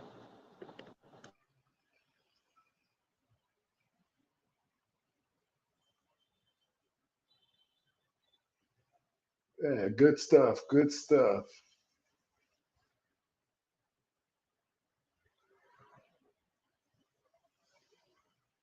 It's always experience based. I try to tell people that you can't fake God put a call on your life, because the evidence that God's put a call on your life is the testimony. You know what I mean? That is the testimony. So I always, when people give me that God called me and this, that, and the other, I'm like, all right, well, like, let me hear you preach. I mean, that's just a fancy way for saying, let me hear your testimony.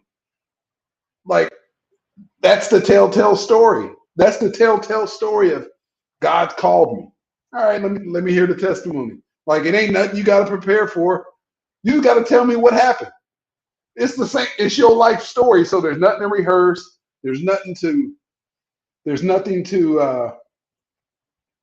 try to think about.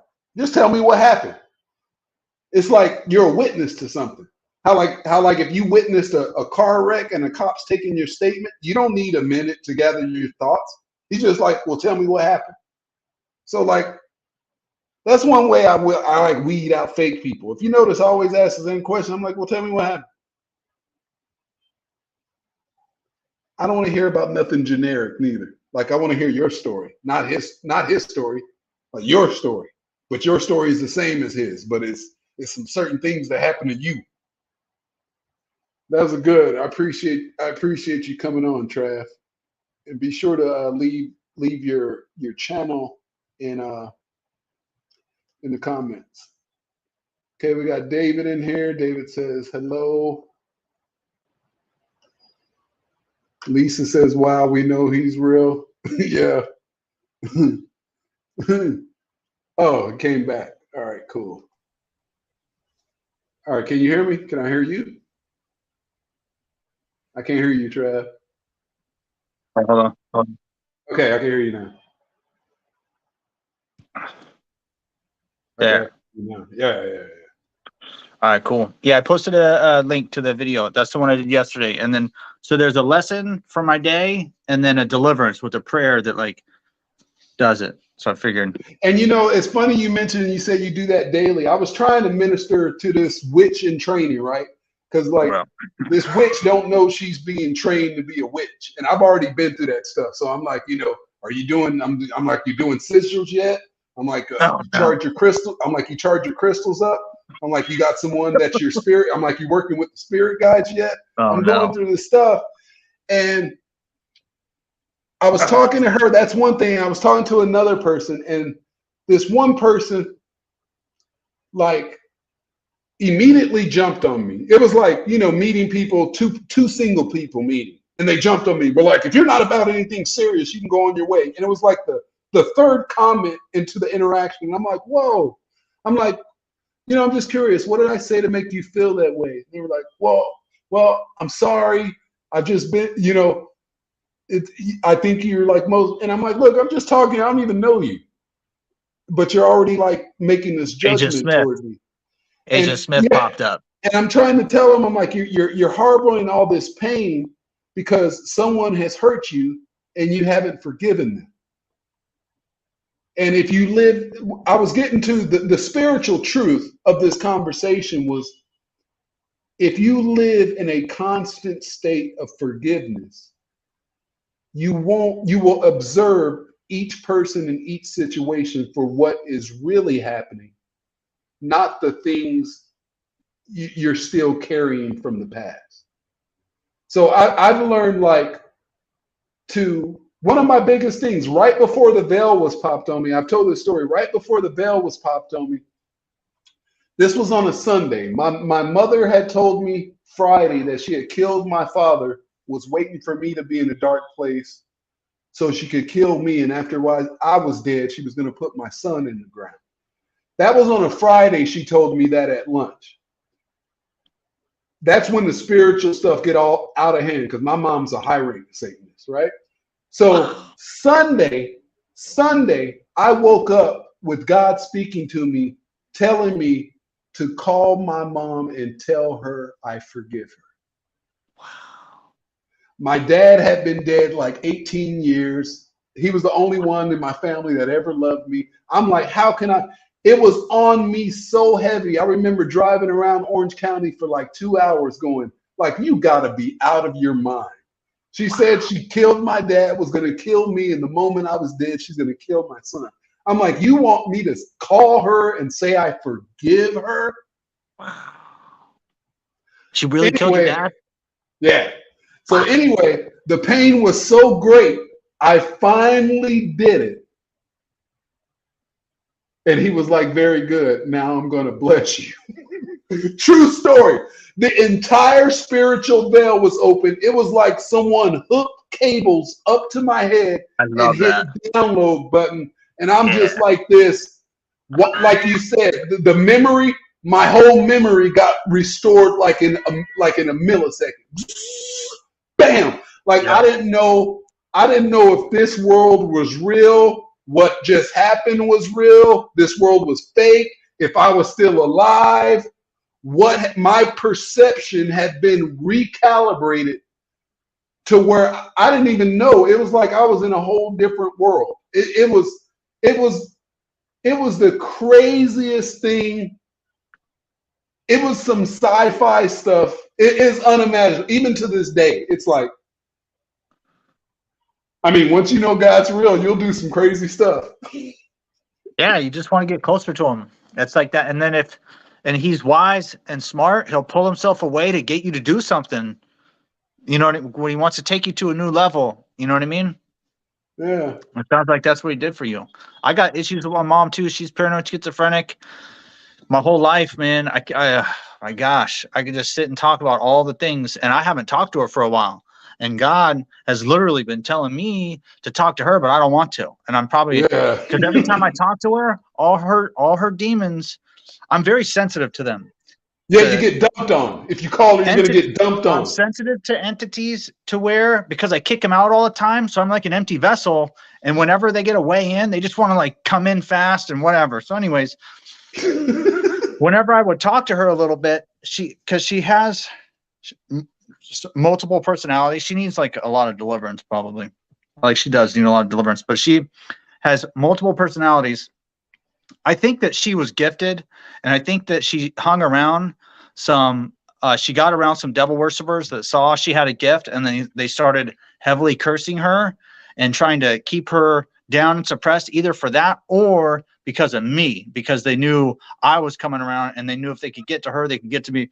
That's kind of the way you start thinking about this thing, because when you start seeing who you are in the spirit and like all this stuff, all this attention from all these stalkers and all that stuff, it means you're something very powerful and special. That's exactly what it means. So in a way, they want to like suppress you, but really what they do is they just, and it's not an ego thing, because some days you want it to stop, but it's almost like it shows you who you are. You know what I mean? It shows you your value. I was thinking about this one today when I woke up laying in bed. Like, it gets to a point where Satan will know, if he ends up knowing this much, it doesn't mean I can't persecute him. It just means I can't punk him out. He'd rather die first.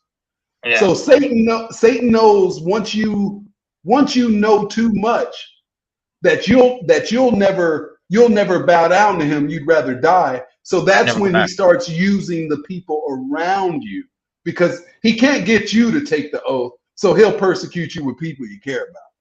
And how about when he decloaks? How about, for a while, like he's like, he can still act like he don't exist, but then when he decloaks and he doesn't hide, he still hides to everybody else, but to you, he's like, nah, I know I'm real.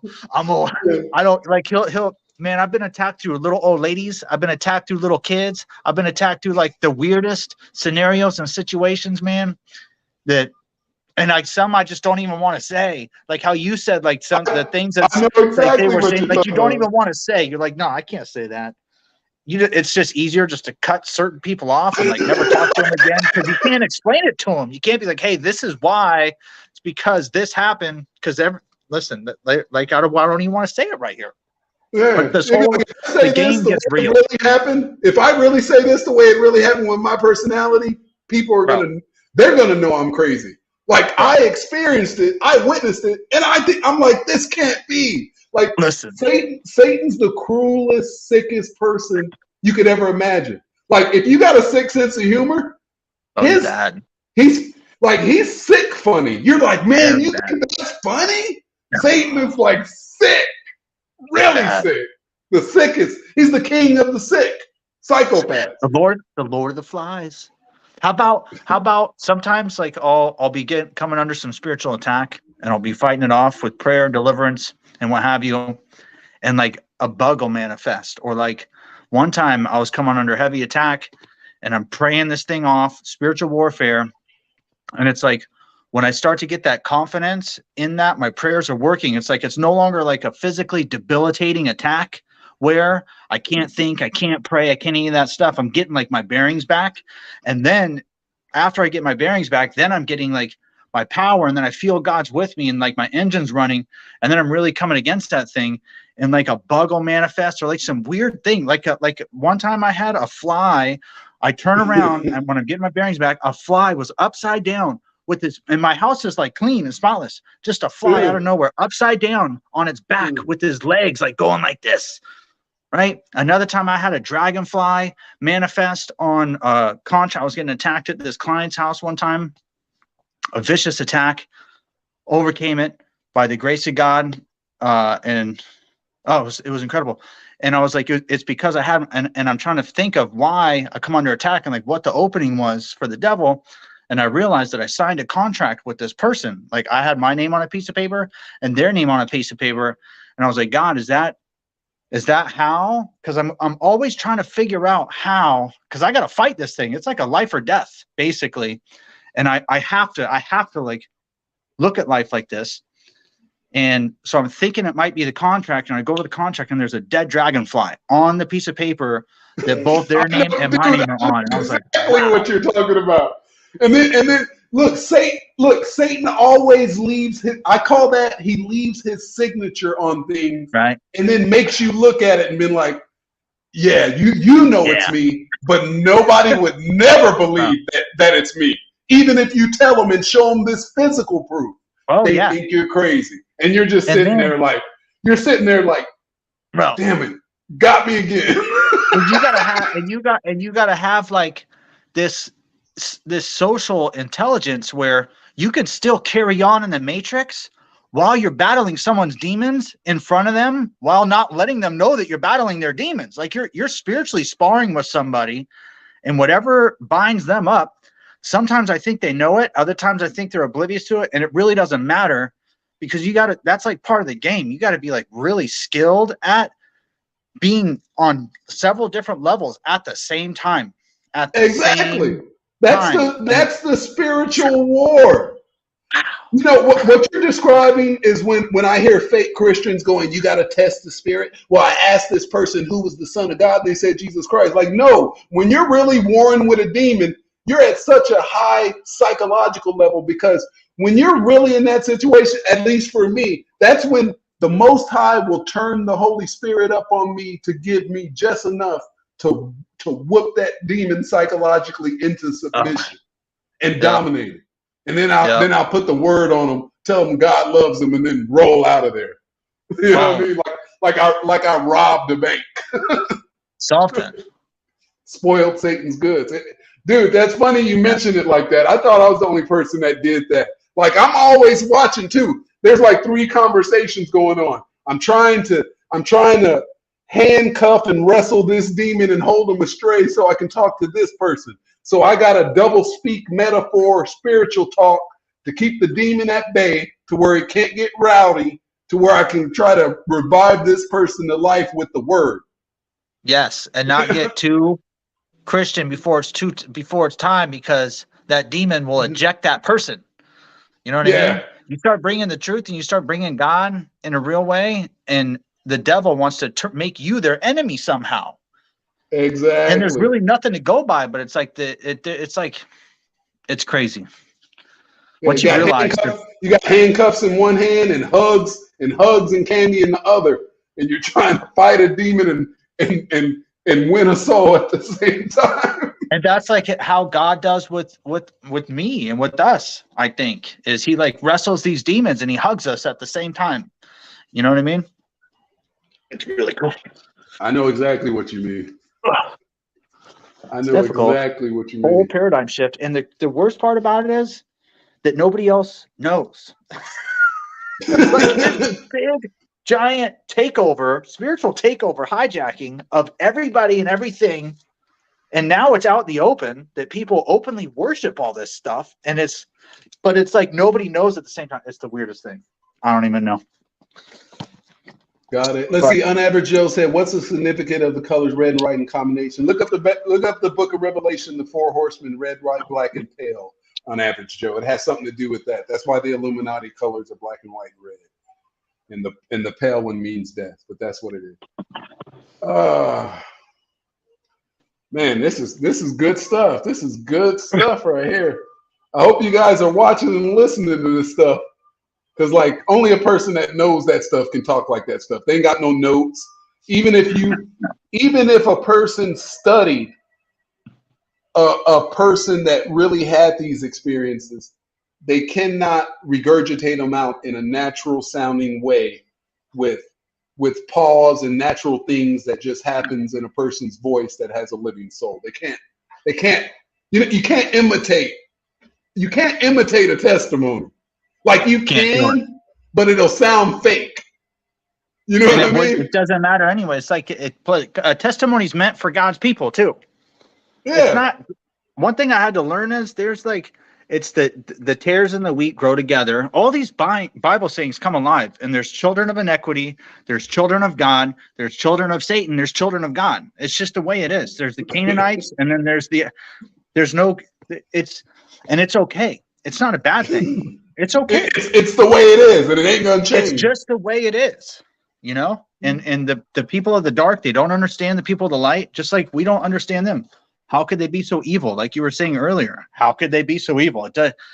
It doesn't make sense to me, but it's just the way it is. And they don't understand how we could always want to like do good and be God's children, you know? Exactly. But it's been a long road too. I was not always, I don't know. I thought I was a good person, but I was not living right. Once God reveals the truth, once he gives you that download and recalibrates your mind, you have a new measuring stick of what is good and what is evil. You're like, man, I thought I was always, you know, I wasn't as evil as the world, but like, I'm thinking I barely made it. God, after the way you measure things, like I barely made it, didn't I? I'm glad I did. But like people have got God. They're just like, when people say that stuff, well, like God knows my heart, or God is love, or God loves everyone. I'm like, ooh, you're gonna be really hurt when you're in Judgment Day and you find out the truth. Ooh. Yeah. Yeah, it's an intense journey, man. Crazy. I want to say one thing. I always, like back then, like when I thought I was living right, I wanted to be a Christian. I wanted to walk with the Lord, but every time I would start to get in the Bible, this mental fog would come over me. I would feel confused, and it's like things would kind of go wrong in my life, and things felt difficult and hard. And I tried it like 4 or 5 or maybe more times, and every time it was just consistent. And then I got to know that it was because I was getting in the Bible, and I knew it was the devil too, but I still I couldn't shake it. And one thing that happened with when I felt like I was had people around me and all that, and it was getting really intense, and my life was like falling apart, and I knew it was like some magic because it was just my spirit was telling me, and things were really hard for me. And I knew it was going to be hard when I got in the Bible. I knew that fog was going to come back and all that. And I got more into the Bible at that point, knowing that it was going to be difficult, and it's okay. But and thinking that in time, all that would stop. And I think it stopped in a way, but really I got stronger. Like God allowed me to be stronger. And I made a comment earlier in here saying that the easy way and the comfortable way, I don't really like it, you know? Now, after all this, it's like just means the devil's kind of like backing off. But anyways, I guess the reason I'm saying this is if there's anybody out here who has a hard time, like I didn't understand like the concept of Jesus died for my sins and how that meant that I'm saved, all this stuff I didn't really understand, and it was hard to understand. And really it was just they're demonic blocks. It's like blocks inside. When I went through the deliverance, a lot of that fog and all that stuff, a lot of those tricks the devils were playing on me, they weren't able to play those things as easily anymore. It was like there was more God in here. And then I started to get led to explanations of like how the Lord died and why that mattered, like how that worked, like how God came down, lived in the flesh, died so he could, by his own laws that he made, and he's God and he's never changing, and his laws are going to be his laws forever. And he satisfied all his own laws for us on our behalf. All this stuff, like it became a lot easier to understand. If it doesn't make sense to you right now, it will in time. And it'll be one of the best things that you ever get a hold of. If you get a hold of this thing, and if there's resistance and like a knot and like a little bit of confusion, I don't know, if there's something there that you don't quite fully understand it, it's probably just the devil's messing with you. And if you get that out of the way by God's grace, and how I did it with deliverance, and it's easy, mass deliverance. You look it up on YouTube. There's several things there, and it's not a one-time thing. It's, for me, it's like something I do a lot, because these things, they come back, they're always going to try to come back.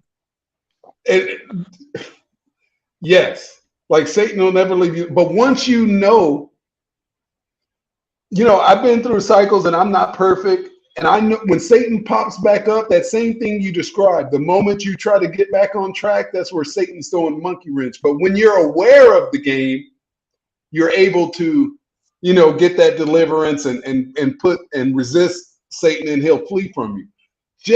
I can look back on my life when I didn't know what it was. You imagine the people that are blind. It's hard enough. It's hard enough when you can see Satan. When you can't see Satan, you don't stand a chance. I think about that. How lucky like thinking about, and that's in one of the videos I put on there too. It's like there's people out there who don't know, like they're going through the same stuff. The devil's putting them through all the same stuff, an intense spiritual warfare. And I couldn't imagine doing it without God. I couldn't. I don't even know how it would even be possible. Once it gets to a certain level, Yeah. But I think God allows it to get harder as you go. As you get stronger, I think God allows it to get more difficult. Yeah, there's for me, it was kind of like revealed that there's an appointed time to where God was going to reveal itself to me. And as that appointed time gets closer, Satan starts to take you out. But he tries to do it in a deceptive way, because if he knows if you figure out it's him, that's when you'll start fighting back. So, but everything is like on a cycle. It's on a pattern. So by that point, you have seen the same pattern occur so many times that it's kind of like Satan had all this power on you, but all things work to the good of those that love God and are called according to his pact. So he's been running this same cycle of persecution that looks different, but it's the same cycle throughout your life. And as God is increasing your awareness, Satan starts to panic and he starts running the same game over and over. And then you see the pattern, and then they meet. And then at the point you come to a crossroads. This is what happened to me. Satan offered me a deal for my soul with everything I wanted right at the point where the Most High God was about to pour his spirit out on me and open my eyes. Wow. It was like, look, man, I'd rather die. Now that I know it's you, Satan, that have been doing this stuff to me my whole life, well, I can make it stop. The only reason you can make it stop because you was doing it. You were doing it. I'd rather die. Like now that I'm not gonna do that. Like, oh, you've been torturing me my whole life, and now if I work for you, you'll stop. Like, nah, man. Like we ain't never gonna be friends. Me and Satan ain't never gonna be. Nah. And plus, it's like it's Satan. It's like you don't want to have Satan as a friend, and that's like some strong delusion that's going on in the world to have somebody want to have the devil as their friend. It's just either that's the wheat and the tares, which is what it is, or it's also like strong delusion, very potent stuff, very potent stuff. Yeah, Satan is, man. Satan is real. That's all I'm gonna I remember like growing up too, like having those friends that had like the upside down stars tattooed on them and stuff like that, not knowing how serious it was, and not knowing that even then I was surrounded. Even when I was little, like in high school. And you look back on it and you're like, we were teenagers. They actually knew why they had that tattoo. They knew why like no one's just gonna get a tattoo. Yeah. It's like so they were at a level of spiritual knowledge at teenagers that I didn't get till I was in my 40s. Yeah. And they consciously, knowingly did it. Mind blowing. It's crazy. It's crazy.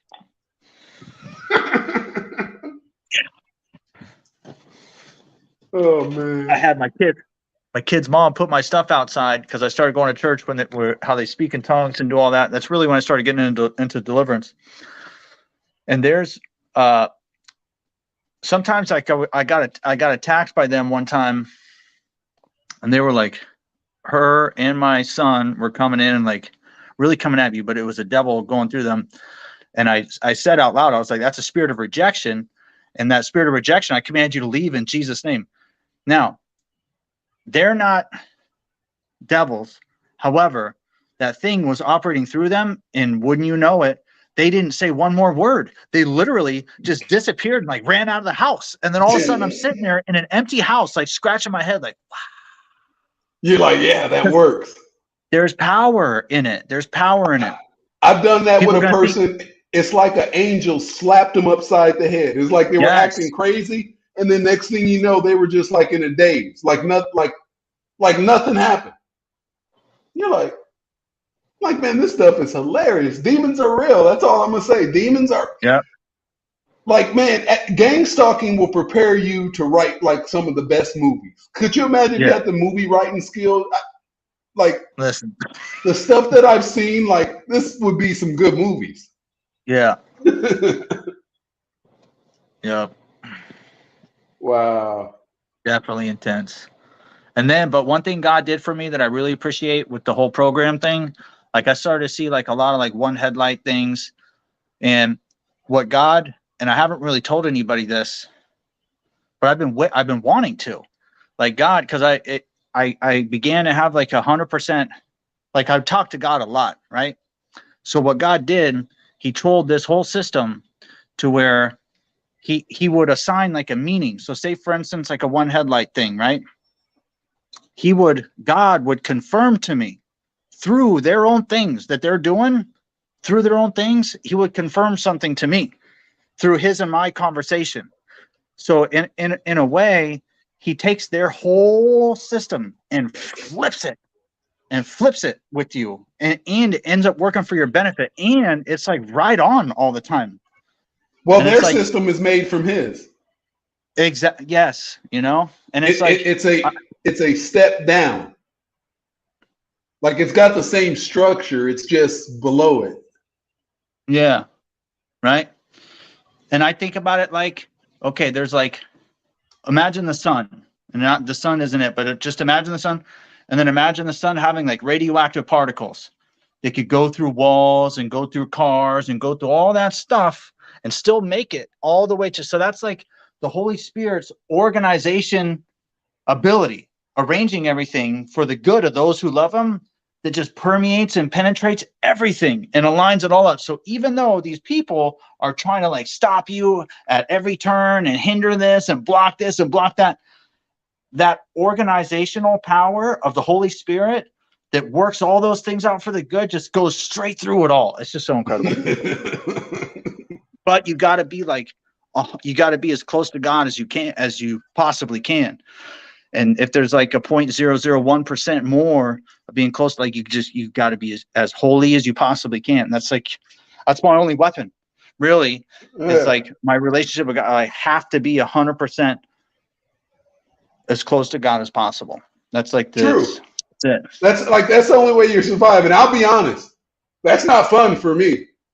Like there's some stuff in this world I really like doing, and I know it's not good. Right. But sometimes I do without obedience. Like, what's the alternative? Like, get the whole kingdom of darkness unleashed on me because they got dirt on me. It's like when they get dirt on you, they can persecute you. It's like it's like the fallen angels are running up into heaven. Hey, we got some dirt on Ken. He's doing X, Y, and Z. So we should be able to persecute, right? That's what your law says. Oh yeah, You know what I mean? we're gonna go ahead and take full advantage of this one. They're like, we're gonna bring them in. You know what I mean? Like, we could write you a ticket, but the maximum penalty is 3 years. So we're gonna bring you in for 3 years, and we're gonna put you in a cell with a crazy guy. Yep. Yeah, you become public enemy number 1. Oh wow. Yeah. This is hilarious. Demons are real. That's all I'm gonna say. It's crazy. Yeah, so that dish exploding in my house was crazy. That was crazy. I got a picture of that too. And the way this dish exploded is like a Pyrex dish. This is like right when I first started. This Pyrex dish, it had glass spread all around. So imagine there's a Pyrex dish on the countertop. Glass was like 6 feet in a circle around it. So this thing like exploded. And I woke up to that in the first thing in the morning, and then like kind of like looked at it like that and dissected that, like, wow, like this glass, like it literally exploded this way. So I'm thinking like maybe it's like somebody had a laser or something like that, but really it's like it's spiritual. I just come to believe that it's spiritual. Like I had like branches on a Christmas tree move a couple times, you know what I mean? Just like by themselves, just weird things like that started to happen. Like right when I started to get into deliverance, and the dreams also were pretty intense. You know, they'll try to come at you in the dreams and scare you in the dreams in the beginning. At least that was my experience. They'll try to get me to sign a contract, have sex, or eat something in a dream, which is all. Don't eat nothing. And listen, if they get you to drink something, if you think you're just eating something or drinking something in like a half dream state, you need to wake up and rebuke it right away. Exactly. That's a spiritual contract. They're feeding you food offered to idols. So there's a Bible story that talks about how they would go up in the king's chamber and offer the food to idols and get the king. Basically, they're defiling your body by feeding you food offered to idols.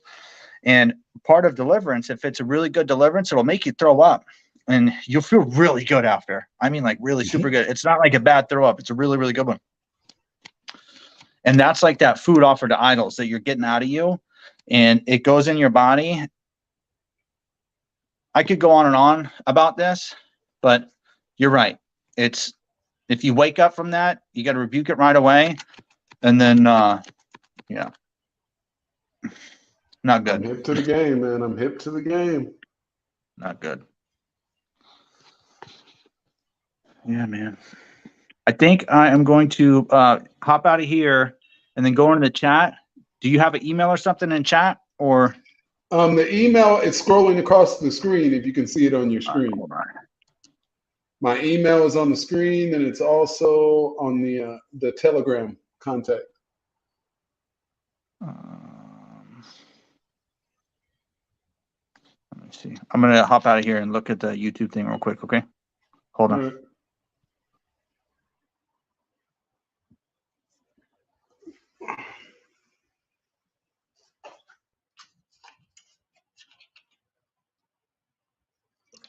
Oh, you guys want to see something crazy? Hang on a minute.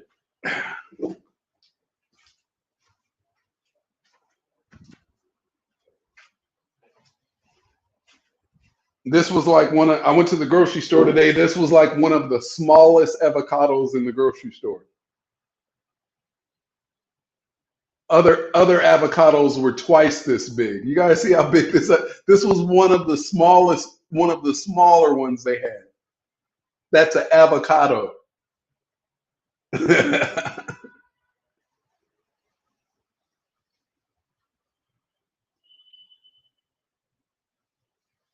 All right, let's see who else is in the chat. You guys aren't been saying nothing. Is anybody still in the room? Put number one. Put number one in the room if you're still in the room. Jamila, that was one of the small ones. I'm not lying. They had avocados twice as big as that. Like, look at that thing. And I'm like, man. I should get one of the big ones just to show y'all. Like one of the big avocados. All right, let's see.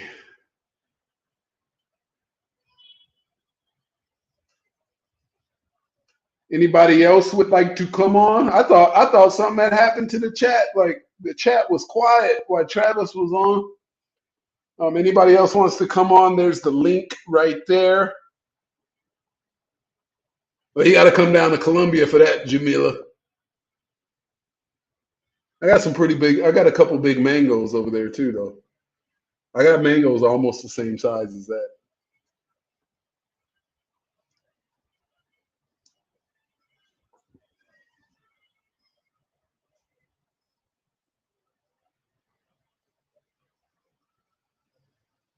Yeah. Produce is surprisingly cheap in Colombia, unless you're not buying no imported stuff. Like I bought some imported blueberries. That's about like the only expensive thing. If you eat the fruit that's grown, the fruit and vegetables grown in this country, like if you eat local, it's the food is cheap. It's when you start buying, when you're like, I want Heinz 57 ketchup. If you start buying like American condiments, like the most expensive thing I bought was like some American spices because I've been eating a different way, so I've been cooking a lot at home. Let me see now. Let me see the mango.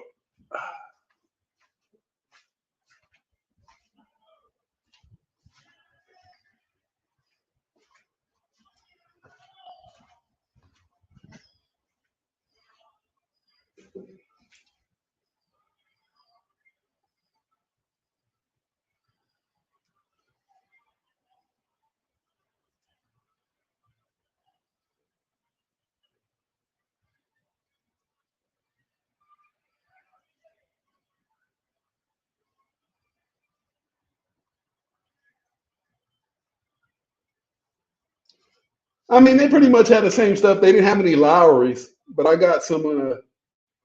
What's that same brand? That brand with the green top ones. Yeah, it's same stuff. You can pretty much get the same stuff if you go to like the high end grocery store. They'll have like the American stuff, but it costs like a little bit more than it does in the States, the imported stuff. And it's like really no point. It's like, why am I gonna pay more for some stuff? Like, why don't I just the local ketchup is fine with me if you're gonna buy like ketchup or something. And then the cool thing I like about Colombia is like if you're eating fresh fruit, you can find fresh fruit no matter where you're at, like walking on the street. You can get like fresh fruit or fresh fruit juice to where they're squeezing the hey, I want an orange juice. They start squeezing oranges right then. And you can get like a glass of freshly squeezed orange juice for like 50 cents. 50 cents? Yeah, like 55 cents.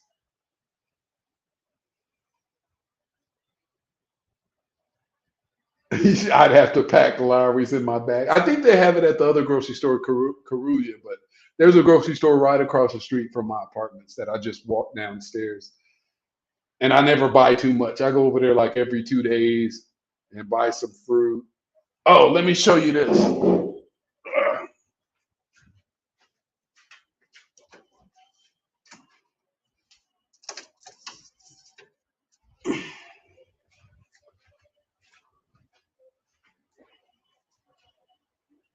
So that's a dollar.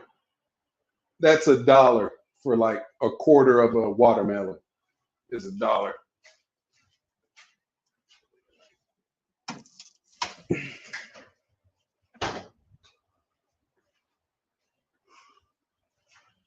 Ah.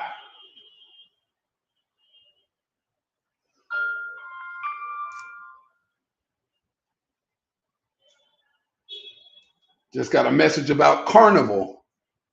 I guess Barranquilla, Colombia turns into the biggest party in all of Colombia here in 2 weeks. They're having Los Carnavales. Es un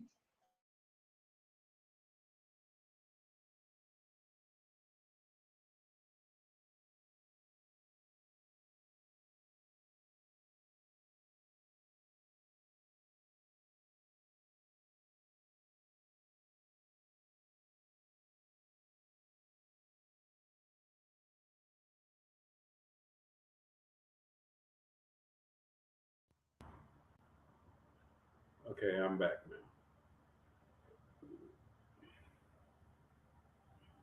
Yeah, so some things are really cheap. And like I would say meat is probably like less than half of what it costs in the States. Meat is if you're eating meat. So like if you go in the grocery store and you stick in the produce section in like the meat section, like you're gonna be all right. Well, I mean, no, you can buy. Oh, so here's the funny thing. You know what's expensive in Colombia? Canned goods.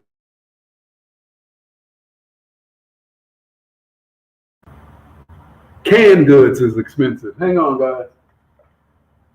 But why would you need canned goods if like the grocery stores are full of fresh produce? Like, I mean, if you just want stuff in your cabinet, I guess. But I got a lot of free time. I need to hook these on. Hang on, let me see if I can get these earphones working. I guess my wireless one went dead. Hang on a minute.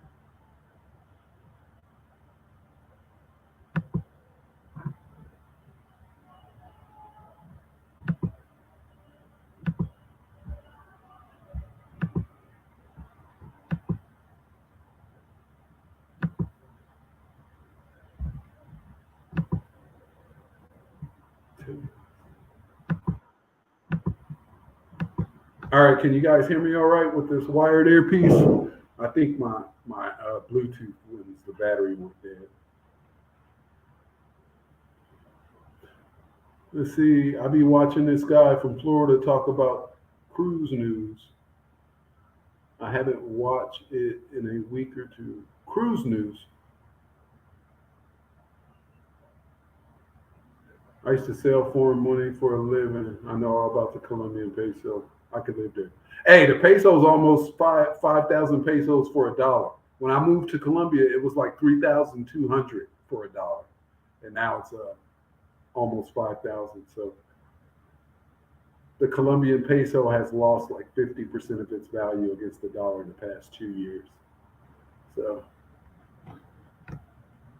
what about the frozen section in the grocery store? It's a little cheaper. Like if the stuff you buy from here, especially like frozen fruits for like smoothies, is cheap, really cheap. Like a bag of frozen strawberries is like $1.25. But there's not like a ton of it like in the United States. There'll just be like one option, one brand of like frozen stuff. But like honestly, I think a lot of people just, especially the people that aren't very affluent, you go to the grocery store and you get what's in season.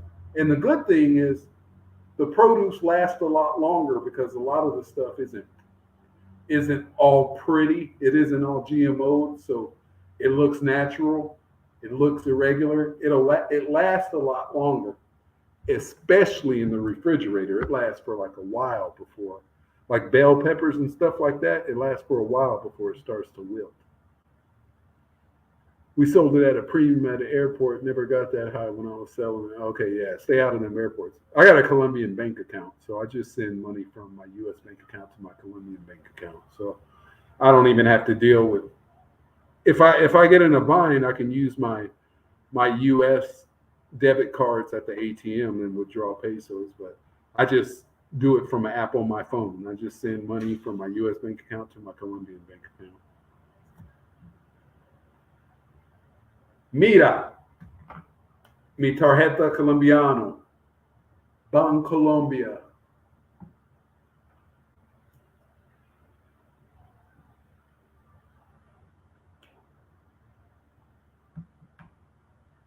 The highest was 2,800 pesos. Yeah. All right, let's see what's going on. We've been on the live for 3 hours, almost 3 hours. Anybody else want to come on? Anybody else want to come on? Any more questions? While everyone is here, right? While everyone is here, appreciate you coming on, Travis, if you're still watching.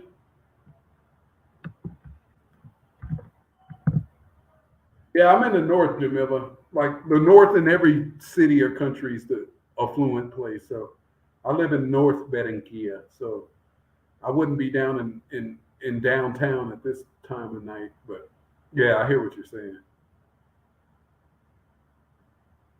Oh, so for that one person, that must be Travis or Trav. Okay, I get it now. Oh man. Anybody else want to come on? I'm about talked out right now, guys. If not, if nobody has anything to say or no one wants to come on, I'm going to be winding down the live stream. About 3 hours is all my voice I can take. Plus there's a new episode of BMF Season 2 on Amazon Prime I need to watch.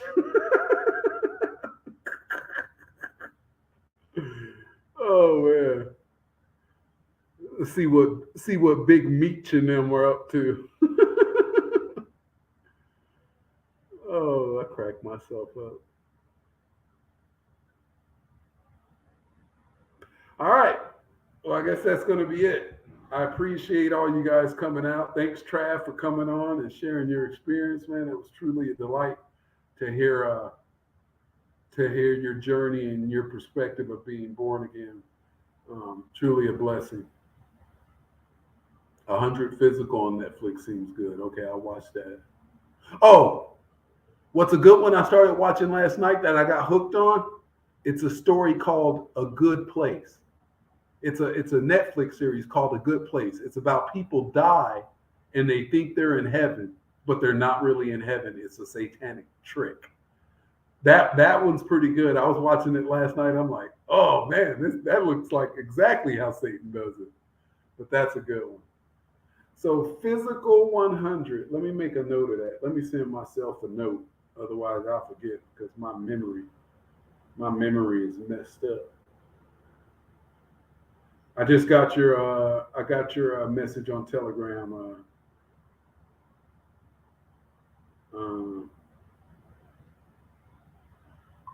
I just got your message on Telegram, Travis. Let's see. Oh, let me see. Physical 100. Let me send myself a message. Physical 100 on Netflix. Hang on.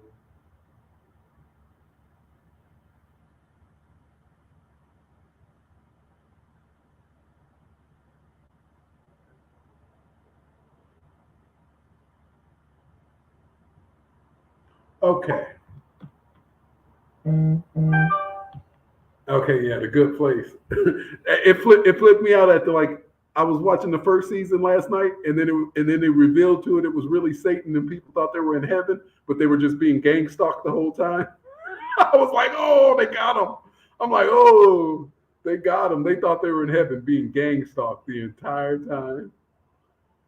Oh, Physical 100. All right, cool. Well, guys, that is going to be it for this edition of Kingdom Talk. I think I told you guys last time, I'm thinking about probably scheduling this, but I had another idea since tonight went really well. I might do the live streams on the real Sabbath day. And if any of you guys don't know, the real Sabbath is based off of the new moon. And it can be, but it's not always on the same day of the week. It changes. So I might start doing the live streams on the real Sabbath day. I need to think about that and pray about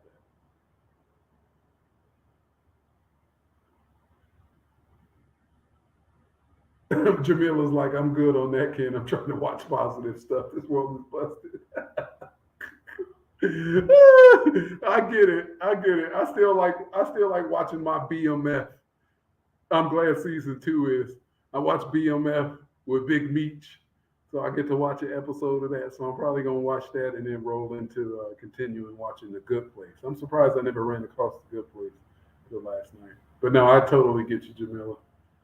But until next time, folks, stay equipped in the full armor of God, covered with the blood, filled with the Spirit, the name of the Son, and the power of the true living God. This has been the latest edition of Kingdom Talk. And until next time, I'm KP and I'm out. Yeah, I finished Manifest.